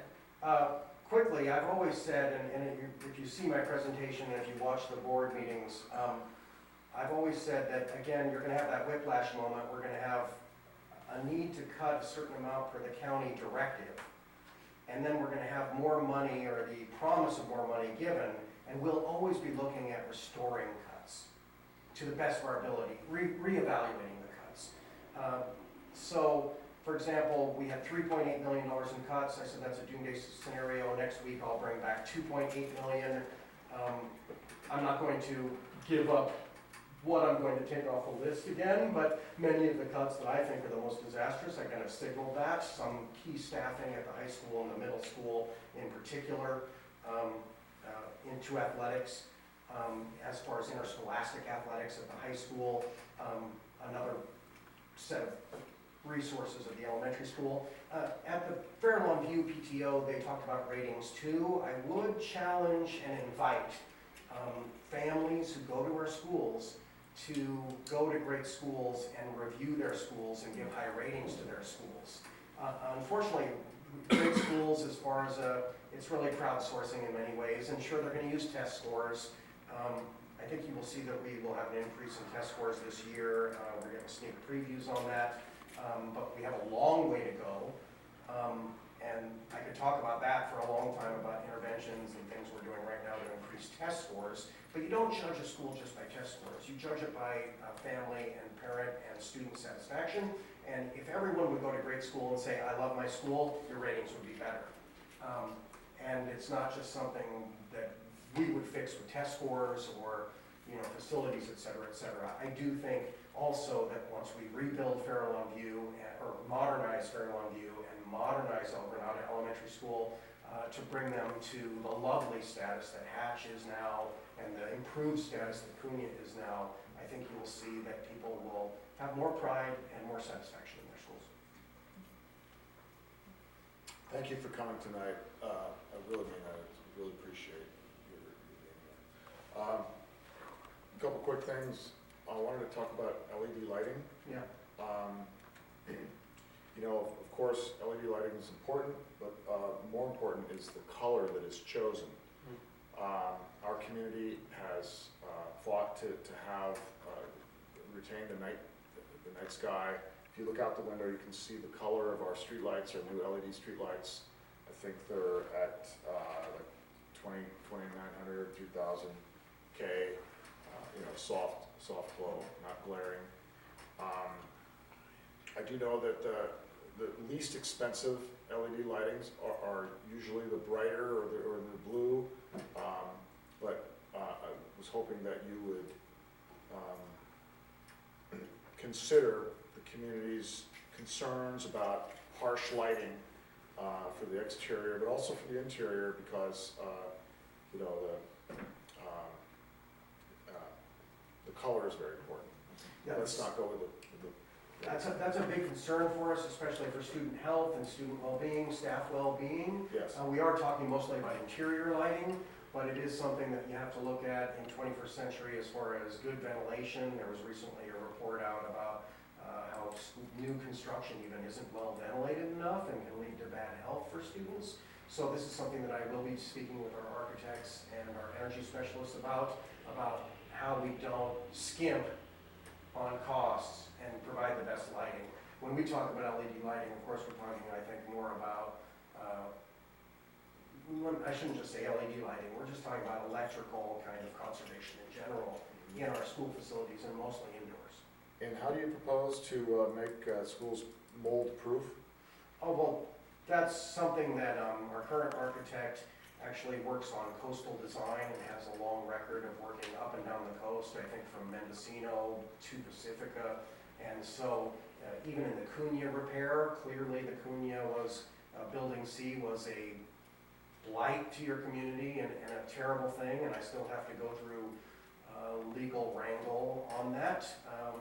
But they actually, when they rebuilt that, they included mold-proof panels inside the construction. So there is construction that they can do, high-tested windows, different kinds of flashing, as far as rust-proof, galvanized, and stainless steel, galvanization stainless steel. There are different ways that you can deal with ways to abate mold and rust. Are we talking about concrete? This is way above my technical knowledge, but architects do have ways to do this. Not necessarily talking about concrete. Okay. Concrete, of course, is bad for the environment because of the use of, well, we could talk about that for days. Thank you. Thank you so much for having Thank me. you, Sean, for your, we will be in touch. I hope you'll be back. Thank you for your questions, and thank you for giving me the opportunity to answer them. Thank you. Thank you. Thanks. The next item, I would like just one piece of advice. Is it best to make a motion to approve the letter and then move into discussion? Or would you do that later on after the discussion? I think he has an updated draft of the letter, so I think we should see that. Okay. Then let me, before I turn it over to Lynn and Tamar, I have a letter that I need to read from a community member that wants this entered into the record. The topic here is consideration of additional responses for the proposed Harbor Village RV Park. And the letter I have that I will read fairly brief is from Neil and Jennifer Mariles. Community council members, I am unable to attend, so here's my letter. Bring it up here. That's not it, is it? No. Okay. I am writing this in support of Len Erickson's alternative RV park plan, which moves the RV parking lot back from the Capistrano Road. The corner lot of Capistrano and Highway 1 is uniquely important in terms of visual impact, pedestrian interaction, and coastal identity. That location deserves something more beautiful and important than the back end of an RV park. Number one, it would create even more of a pedestrian desert on the only safe pedestrian connection between Eastern El Granada Commercial District and the Harbor Commercial District. Number two, the placement of an RV in front of its entrance would likely be detrimental to the viability of the Harbor Village Mall. Number three, the placement of an RV park at the main crossroads would likely deter from the exclusive feel of the Oceana Resort. Number four, other more interactive uses could add to the value cachet of the surrounding area: food trucks, seafood, farm fresh market, outdoor cafe. Anything with the name Sam's in it seems to do well, but whatever is placed on this corner will soon become an important icon of San Mateo County Coast, and everyone on their way to Princeton Harbor, Mavericks, the Coastal Trail, the Oceana Resort, Harbor Village Mall will undoubtedly be told to turn left at the. It would be nice if it's something other than the back end of an RV park. Please defer development of the immediate corner of Capistrano and Highway 1 and begin the RV park behind the Harbor Village parking lot.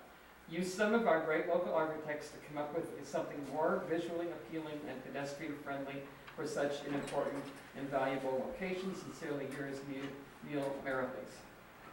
I'll turn it over to Tamar and Len. Okay. I have a problem with, this is not the letter that I've seen and printed out. This is something, This is what you printed out, isn't it? well, this is one that was on the website this morning. Has it changed since this morning? Yes. Yes, there was some changes to it.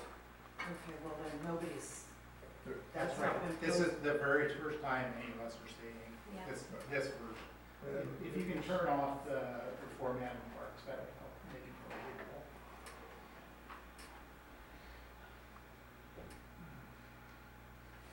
Did you print this, Barbara? I printed the one that was on the website this morning. I had no idea it had been changed. I thought we were supposed to see these like 72 hours. We are, that's why I sent you a thing this afternoon saying, can you do Well, this? I didn't look at it. It was all last minute. It should have been posted earlier. Well, That's, It's not your fault. It's probably under review, I Yeah. would imagine. Mark? Yeah, markup, turn off markup, remove it.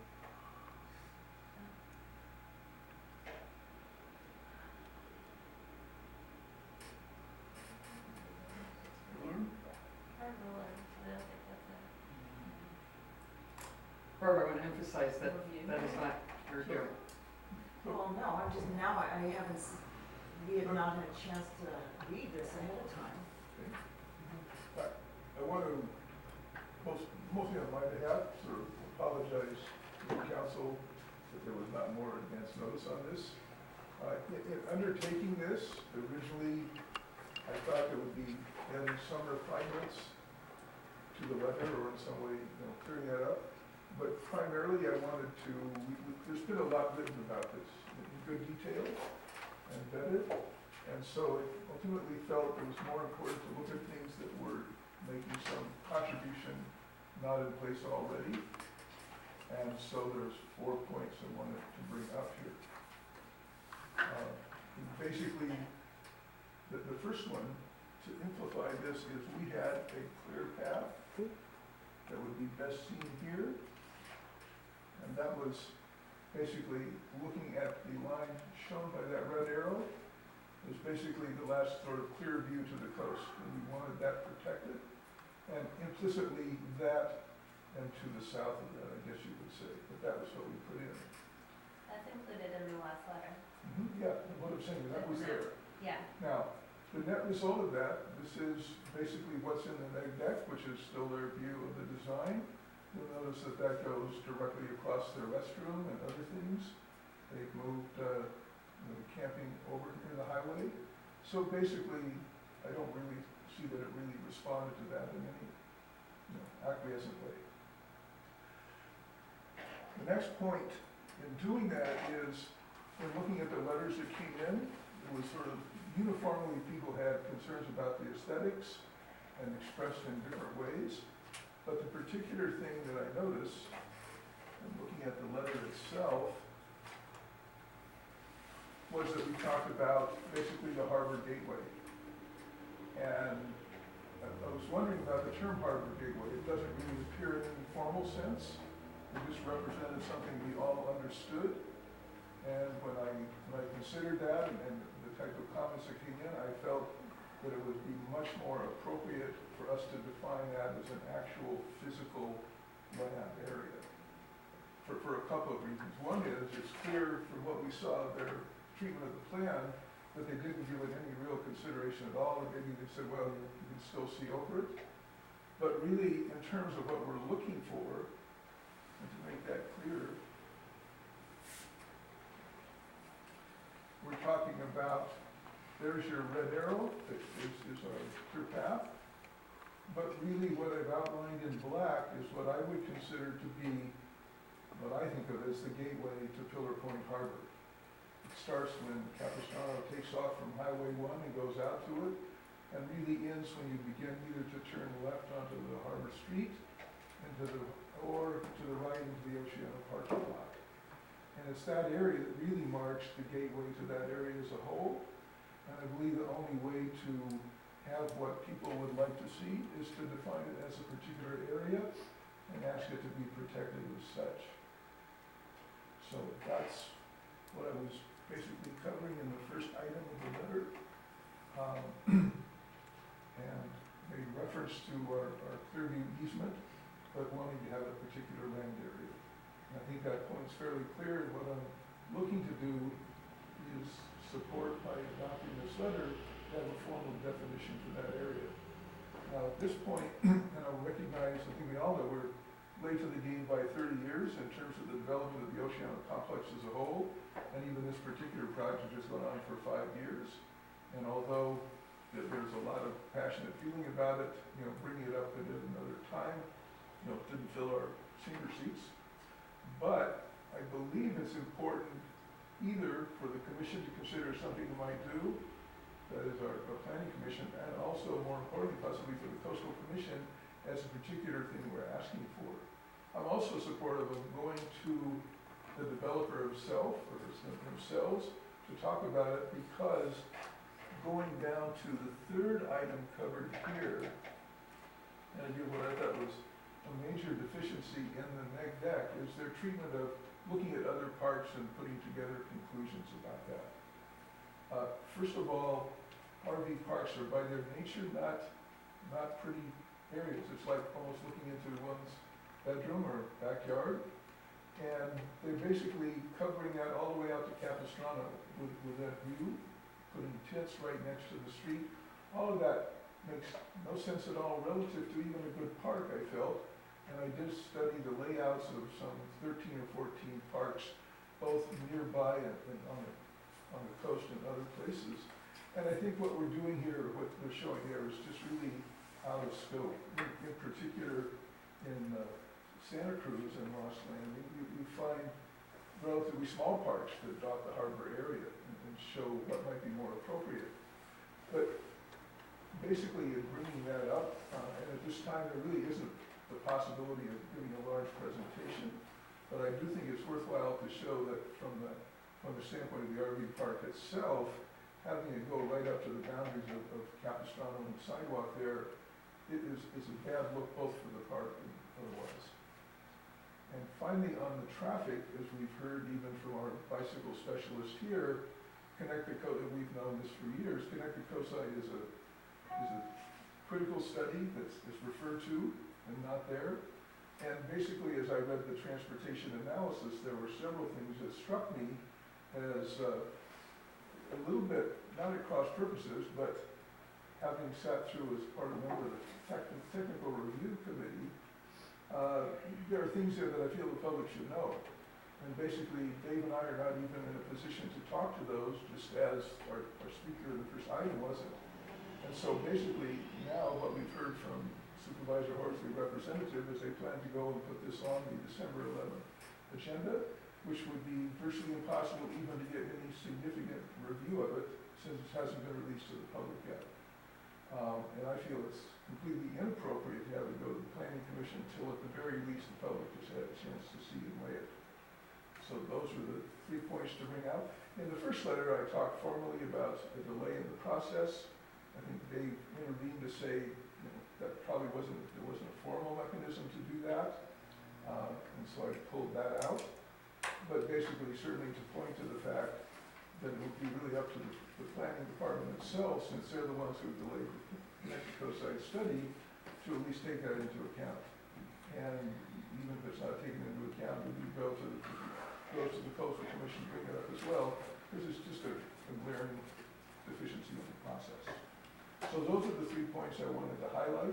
I consider that having the designation of the Pillar Point Harbor Gateway important, and it would require taking some effort to understand what a formal definition could mean. We recognize that this is owned entirely by the developer, but it's certainly appropriate, I think, to ask them to set aside space as we've identified there.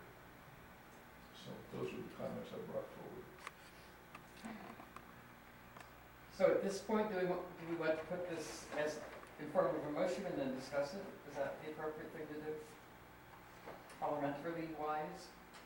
Parliamentary wise, it's not even on the website, this letter. It is on the website, isn't it? No, it's the old one. An earlier version of this. So how did we get So this? I will say to that point that we have strongly encouraged the letters to be on the website ahead of the meeting. We have, in a number of cases, had drafts change up to the day of the meeting, sometimes in substantial ways. So while it's not common, I don't think this is the first time this has happened. So I think what it really comes down to is how concerned are you about those changes rather than the fact that it happened. That's my opinion. We've got several issues here in a parliamentary kind of way. One of which is that the letter was not posted in a timely fashion. The other being, if we are going to consider this letter, which I think we probably should, do we want to make a motion to have this on the table right now and then discuss it? I think we should. Does anybody I disagree just with felt either of that those two things? Barbara, and if anybody else agreed with Barbara, was really upset about the late changes, that might affect the motion. Well, I would have liked to study it, that's all. And this is the first time reading it, so I don't, The agenda itself has to be out at least 72 hours before the meeting, and ideally, all of the attachments should be out at that and point it as does well. say that in the agenda, that all Yeah. information will be out 72 hours in advance. With all due courtesy to the council, I accept all those criticisms, and I've been looking at this for some time, trying to understand why we got all of the comments and then really what to make of them. And that's when I came upon what I feel is my viewpoint, an insight that without a formal designation of the land we were talking about, it was just floating there, and that the response so far for our easement view, but nothing more is good evidence of that. That being said, I see that given that we've been advised by the supervisor to expect this to come up on December 11th, the one option we have in terms of review of this, in terms of passage, is to have a special meeting on, let's say, either next Wednesday or the Wednesday before, first Wednesday of December. So, Backing up again to the process first, understand. not to lay anything on you, because you're just the one that is having it happen to them right now, but I think we all need to hear it. When you get something to put on the agenda and ask to have it agendized, it should be fully developed at that point. It shouldn't just be an idea, it should be ready to go. So, just for the future, And again, if I had written what I was thinking about 4 or 5 days ago, I could have done that. But it was only in the last 2 days that we both developed this. And really, I wasn't in too much position to get feedback from others on the council tomorrow a little bit. But I do feel that it's a very important thing to look at. So, with apologies, that's where we are. Anyway.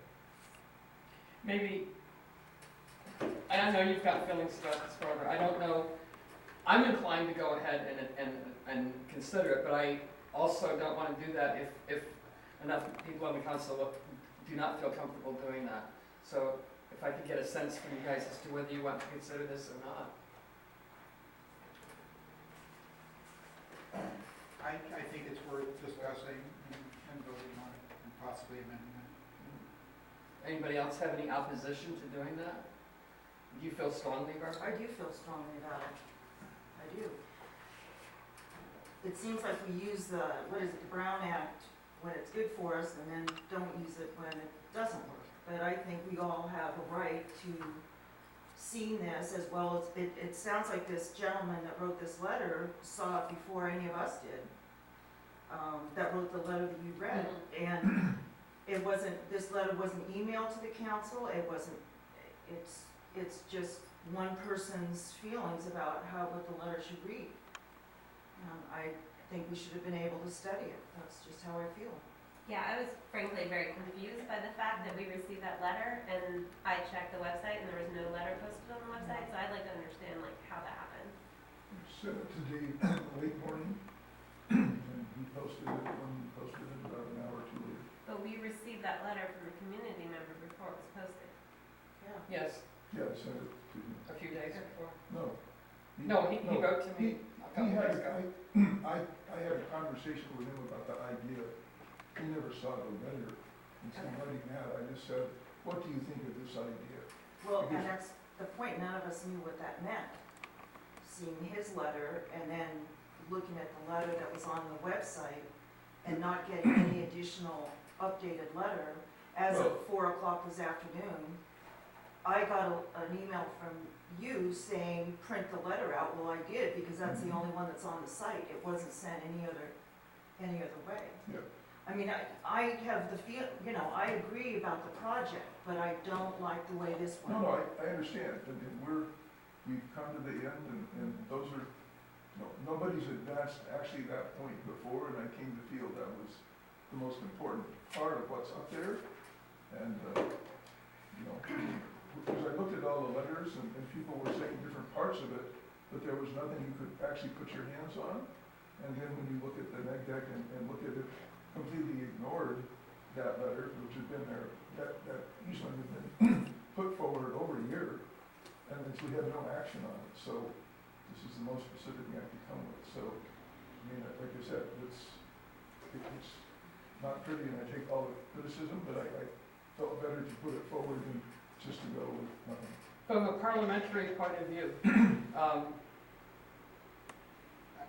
but I'm gonna say that if we have two people who feel like they haven't had a chance to study what we're gonna be voting on, then we should postpone it and Well, that's I'll not schedule a exactly what I special meeting. meant. I mean, I was just confused by that letter from the community member, but for me, I feel like, I totally hear where you're coming from, because the last time we wrote the letter, like, we were finishing it on Monday night, and I think it got posted on Tuesday. It wasn't as late as this letter, but I know we made some minor changes after that.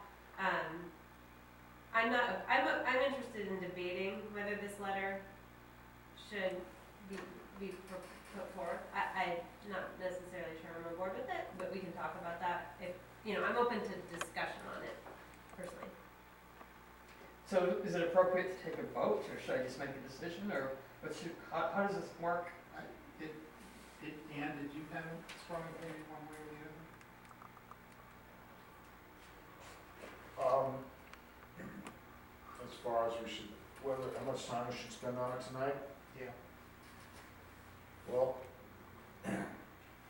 what are our options? Rescheduling a special meeting? It would be a special meeting, because we have no other meeting scheduled before the planning commission hearing. I'm probably gonna be out of town. I don't wanna do that. I'd rather talk about it tonight, personally. You would rather talk about it tonight? Dan? I think, in spirit, I think we really need to try our absolute best to get letters out early enough to where the council members can review it. So I say that to everybody, shouldn't get in the habit of not doing that. Having said that, under the restraint of time, and sounds like Michelle may not be able to, I actually, I have another thing next Wednesday, so, I think given the proximity to Thanksgiving, we're really talking about probably the week after Thanksgiving, the first week of December. Why don't I propose that we register very strongly our understanding that letters have to be posted, preferably 72 hours ahead of the meeting, and definitely not any longer than 24 hours. And having said that, let's see if we can at least make a decision as to whether we endorse this letter or not. Well, that's not the letter that you're holding up is not the letter that is on the screen. So It looks the don't- same. No, No, there's a it's got difference. That's what- significant changes. When I said I could go home and print it, that's what I was referring to. Oh, okay, so, all right, no, maybe I take that back then. Yeah. I'm not very There's some comfortable wording with this. changes and there's two additional pictures.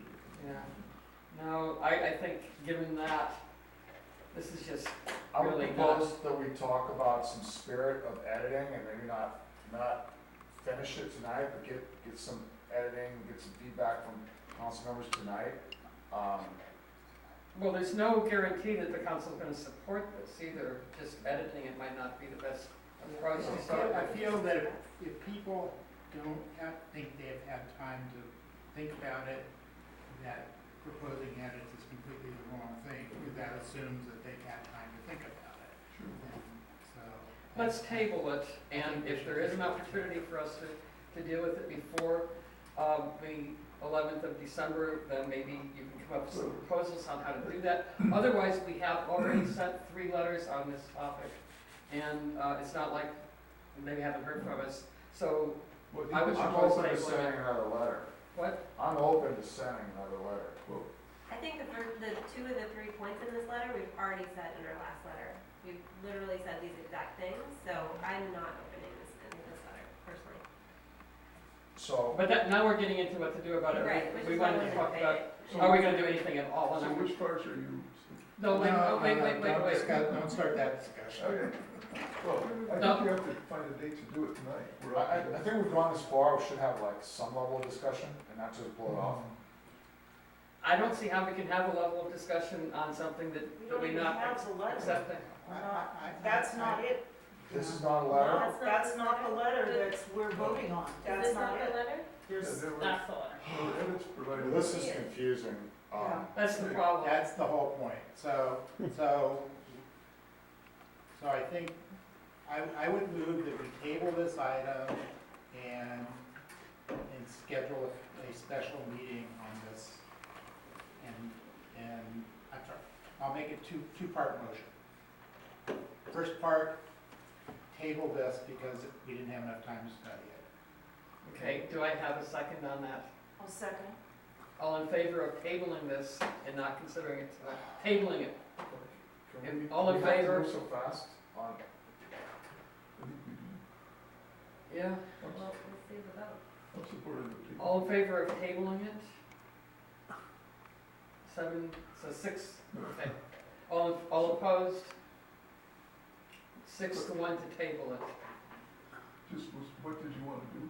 I And then don't- Dave, you had a second, I would like doesn't- to discuss it, but that's fine. Dave, you had a second And amendment? the second motion was, let's schedule a special meeting for this one. And that would be the first Wednesday in December, I'll second. which would be specifically December 4th. And would that be, since it's a special, can I ask for a point of clarification? Since that would be a special meeting, this would be the only item being considered? Is that correct? Yeah. Okay. At this point, I mean, we could have something else, but. Because we already have things set up for the other December meeting. So your motion is? Schedule a special meeting on December 4th. Okay, is there a second on that? I'll second. All in favor? 1, 2, 3, 4, 5. All opposed? 2. So we will have a special meeting to consider a letter that will be submitted well in advance. Yeah, Probably before we so- vote it, we should ask, you know, if everybody can make that. And, so I'm burning, Michelle, are you not able to make it, or just, I don't know yet. you don't know yet?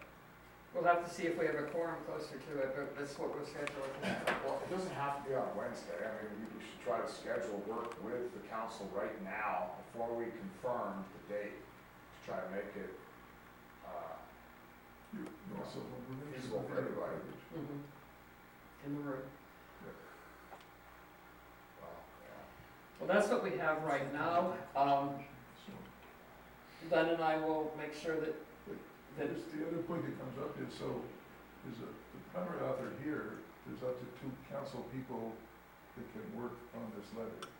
And I think if people have interest in it, that is, you think it's a point of value, that's another way to contribute. why don't, we currently have approved a special meeting for the 4th of December. I propose that Len and I work to make sure that that happens, that we get the room, we get the recording, we get a sense as to how many people will come, Right. and then we will let everybody know what we can, if we're able to make it happen. I think it's also appropriate to have a group of 3 people who would work on it. That's a separate thing. But we're all together now, so we can do that. So you and Tamara have already worked on it, so we need one additional person if you want some. Yeah, it's fine to ask, is there a third person that wants to work with you? Yeah, I'll work. Okay, that's, you guys put that together. Just make sure that we have all the materials at least 72 hours in advance. Thank you. I think it's still appropriate, certainly, given Michelle's concerns, just to understand which point you most interested in. No, I can. no, we're not going there. Well, No. Just do That's, the last letter, the that's, first 2 points. no, no. Okay. We're not gonna discuss this, we've tabled it.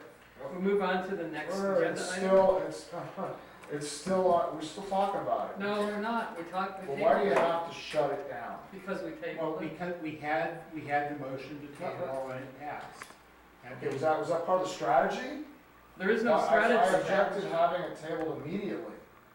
That's what tabling means.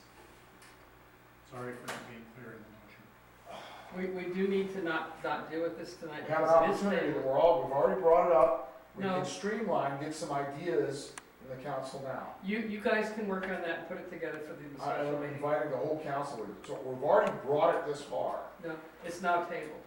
We'll move on to the next agenda item, which is also, Well, I'll be more alert next time, if you table things in a rush. I voted for it. I was the only one who voted against it. So, this has to do with Highway 1.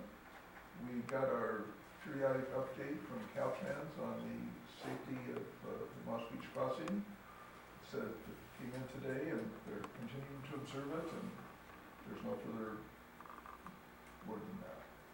I plan to go back to ask them if they have a plan that actually has a date attached to it the next time around.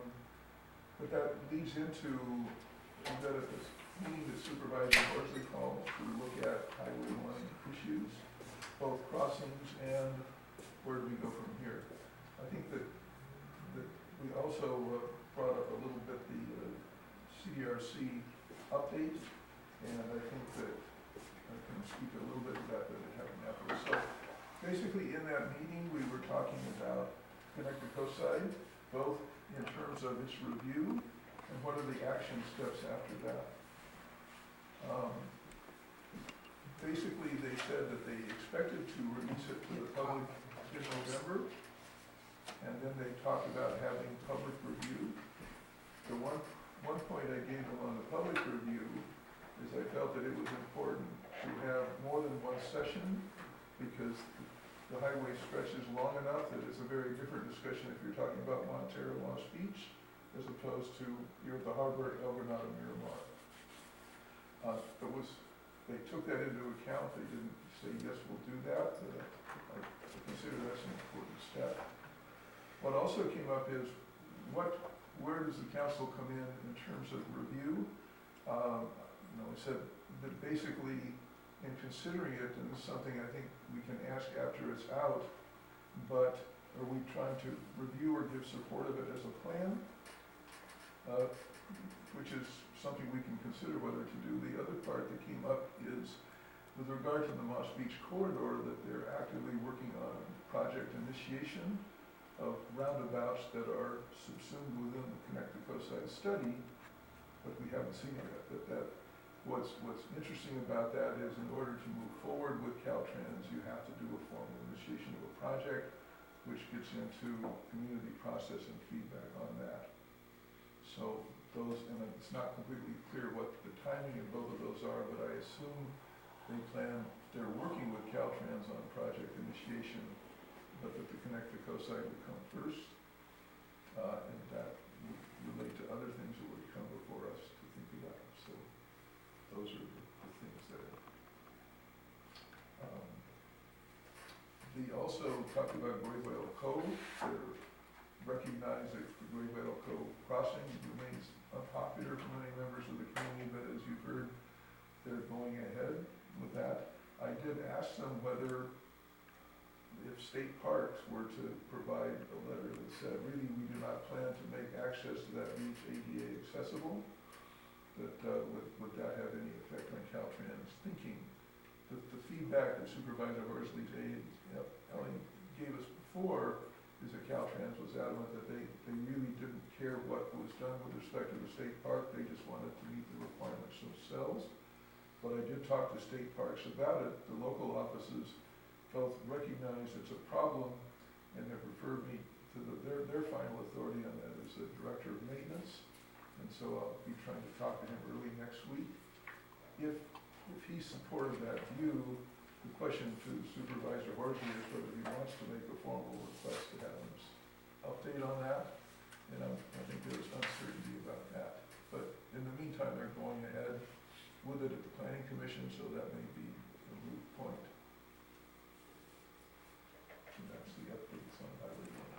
questions or comments? Barbara?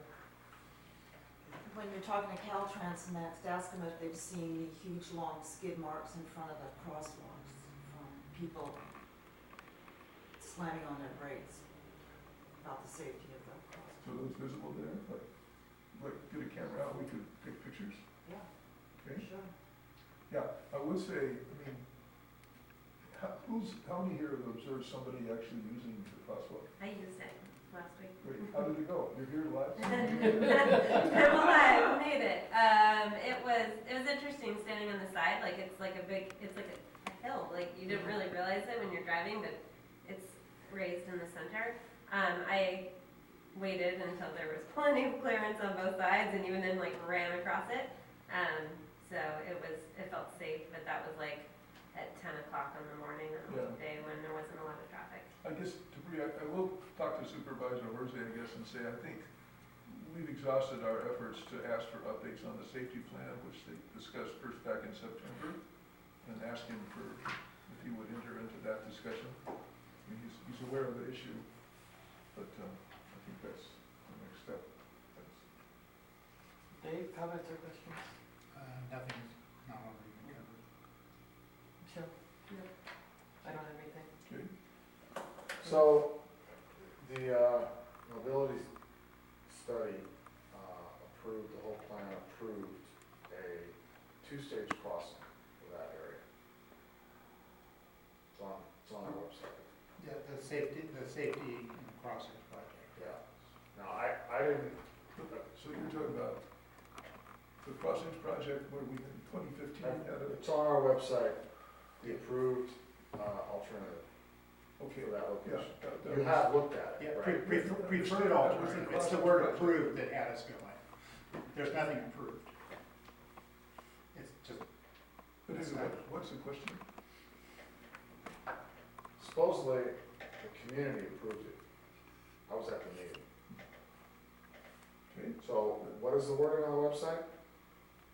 I don't know what the wording on the website is, I'm just saying that there is nothing about that that is approved by anybody. Were you at the In meeting? any Were you official- at the meeting? In any official sense, yes, I was at many of the meetings. Okay. where do you want? So the community voted on a number of different plans. It's my understanding that the result of that was approval. So the crossing that's on our website for that location, There at Virginia. right? Uh-huh. Why isn't this council asking the county that why something like that is not?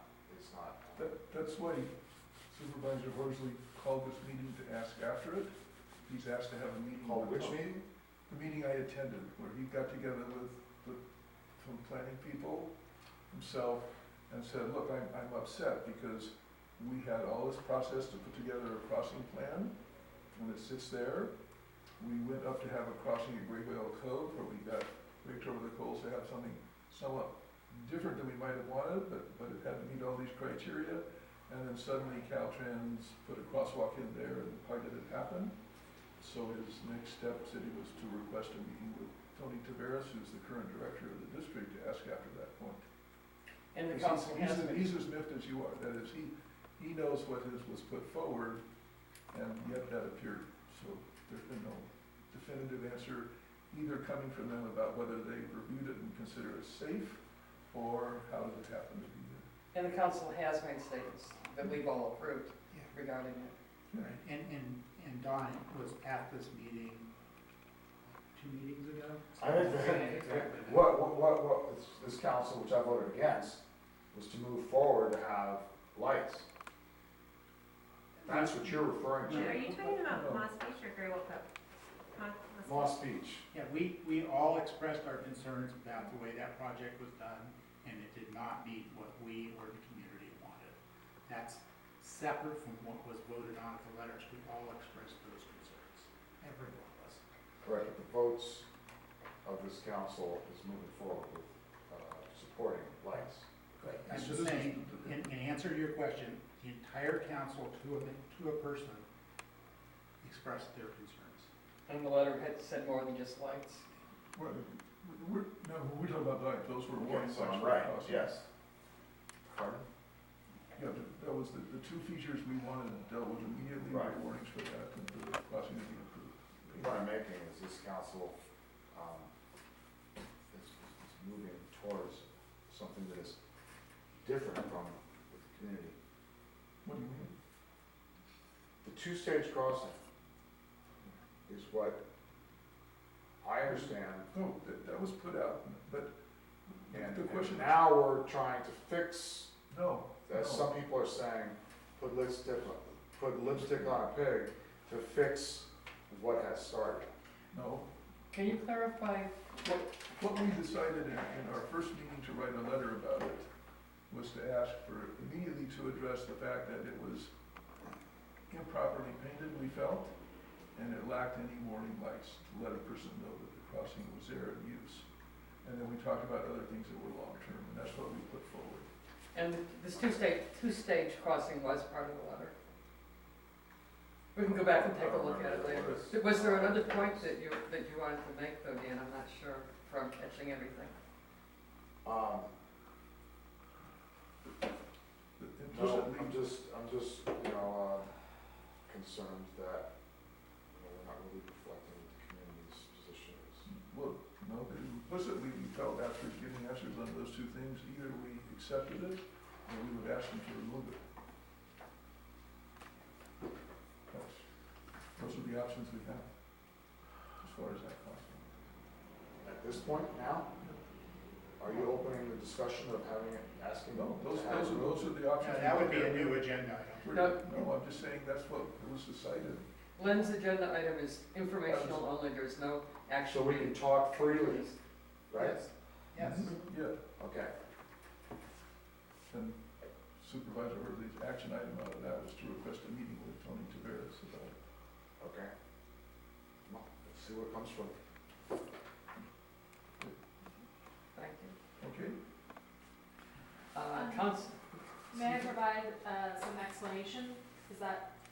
Sure, Sure, if you have information. Yeah, so just very specifically about the ADA compliance at Graywell Cove. So the ADA Title II, the federal legislation requires that all government construction be ADA compliant to the best of its ability. So regarding the state park not necessarily being ADA compliant, being able to reach the potential viewpoint. And I believe Steve did mention this, but there is actual federal as well as county legislation requiring that all county construction be made ADA compliant to the best of its ability. So regardless of whether or not the state park or beach is ADA compliant, the crossing must be, because the potential vista point must be ADA compliant. And so that's in the ADA Title II at the federal level, as well as our county ADA compliance code requires that all county construction be ADA compliant. That was with regard to a vista point, but there's no firm vista point there. That was something they said they would investigate and decide.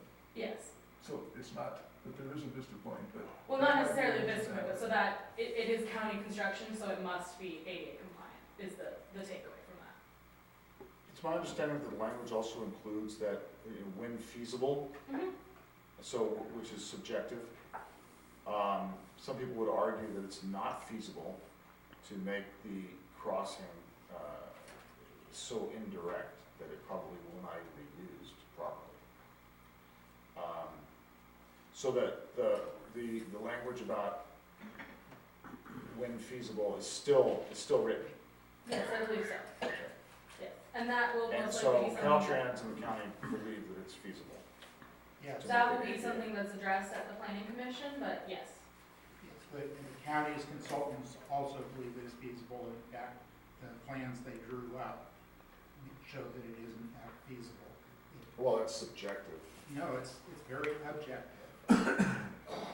They drew the If nobody plans. uses it and they just dart across the highway. That is a different question than whether it's doesn't mean- feasible. No, I think it's not expected to be used, it's not feasible.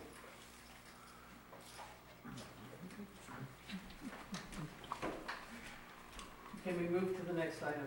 This is council activity, meetings attended. Barbara? Okay.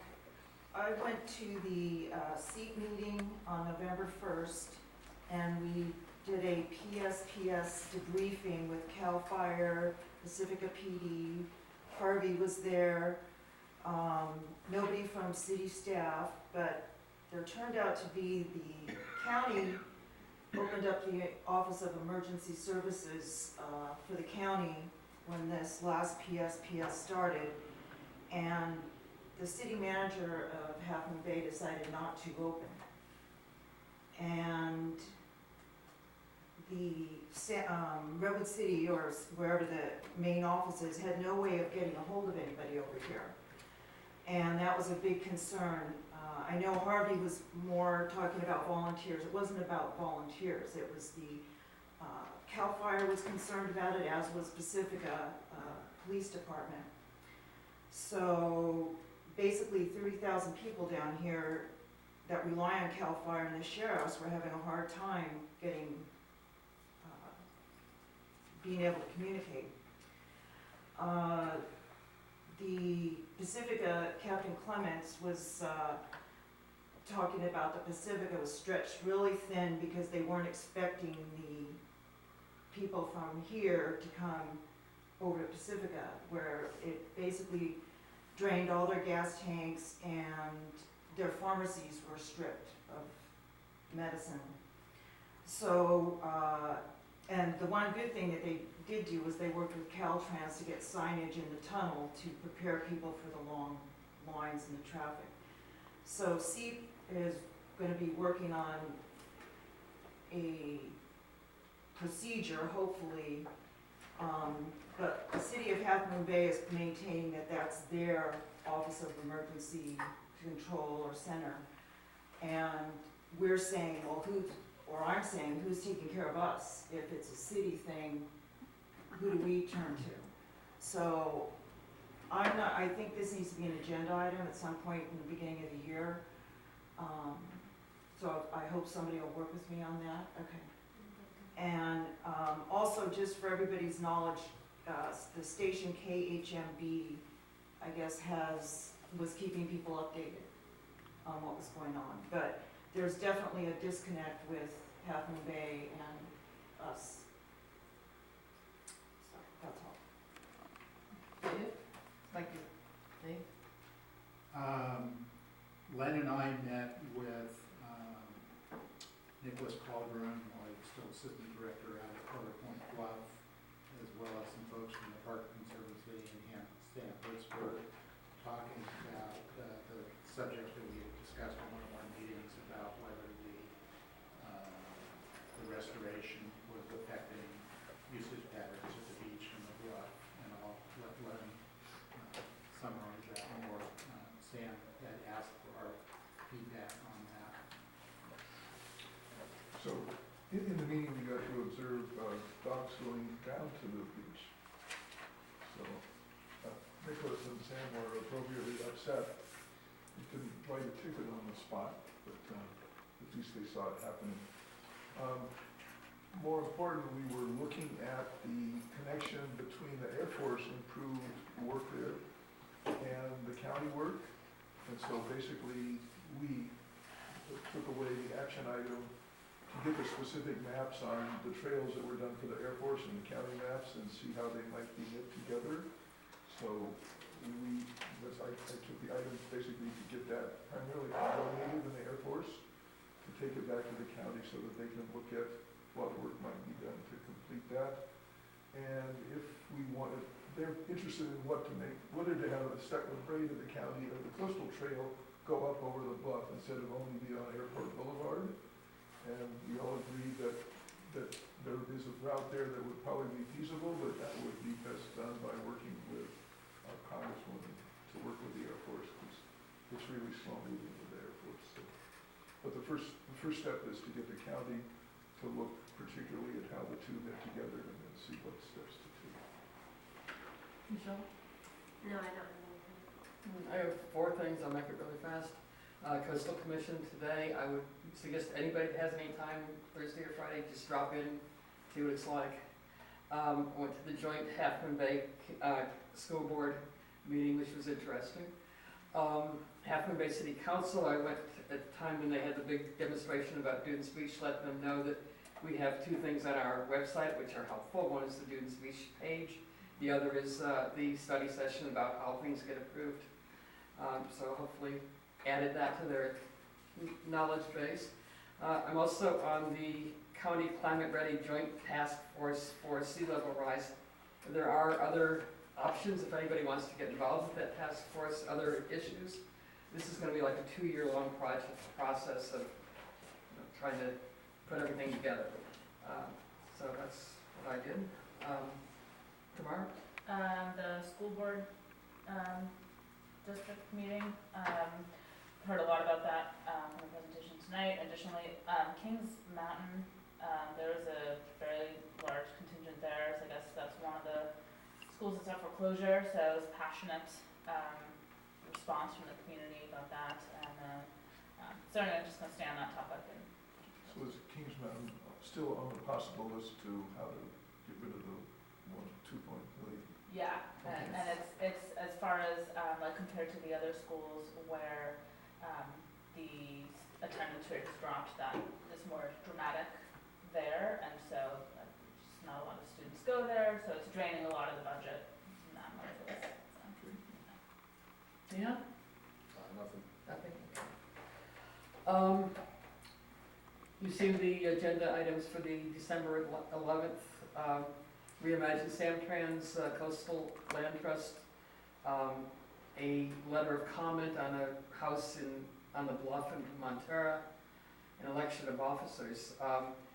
Barbara mentioned something she wanted on a future agenda. I don't know if anybody else has anything they want to bring up at this point. If not, I'll entertain a motion to, no, wait a minute. When Len and I sit down and look at what's going on for the 4th of December, if it turns out that it's just not feasible, we've already made we've already agreed that we have a motion that we passed that it has to be the 4th of December. So what You would as happen chair can if we change can't? the date of the special meeting. Yeah. I should have put that in the motion, but. Okay, so As chair, at my you can discretion, always if we do have to change it, I will, okay. As Okay. opposed to scheduling it right now. Yeah, exactly. Because we're not prepared, a lot of people aren't prepared to schedule. And we need this limit. Okay, so we will try for the 4th. If that doesn't work, we'll do something else. And we'll let everybody know right away. Okay. Is there a motion to I'll adjourn? make a motion. All in favor? Thank you. I know that was confusing. Thank you for holding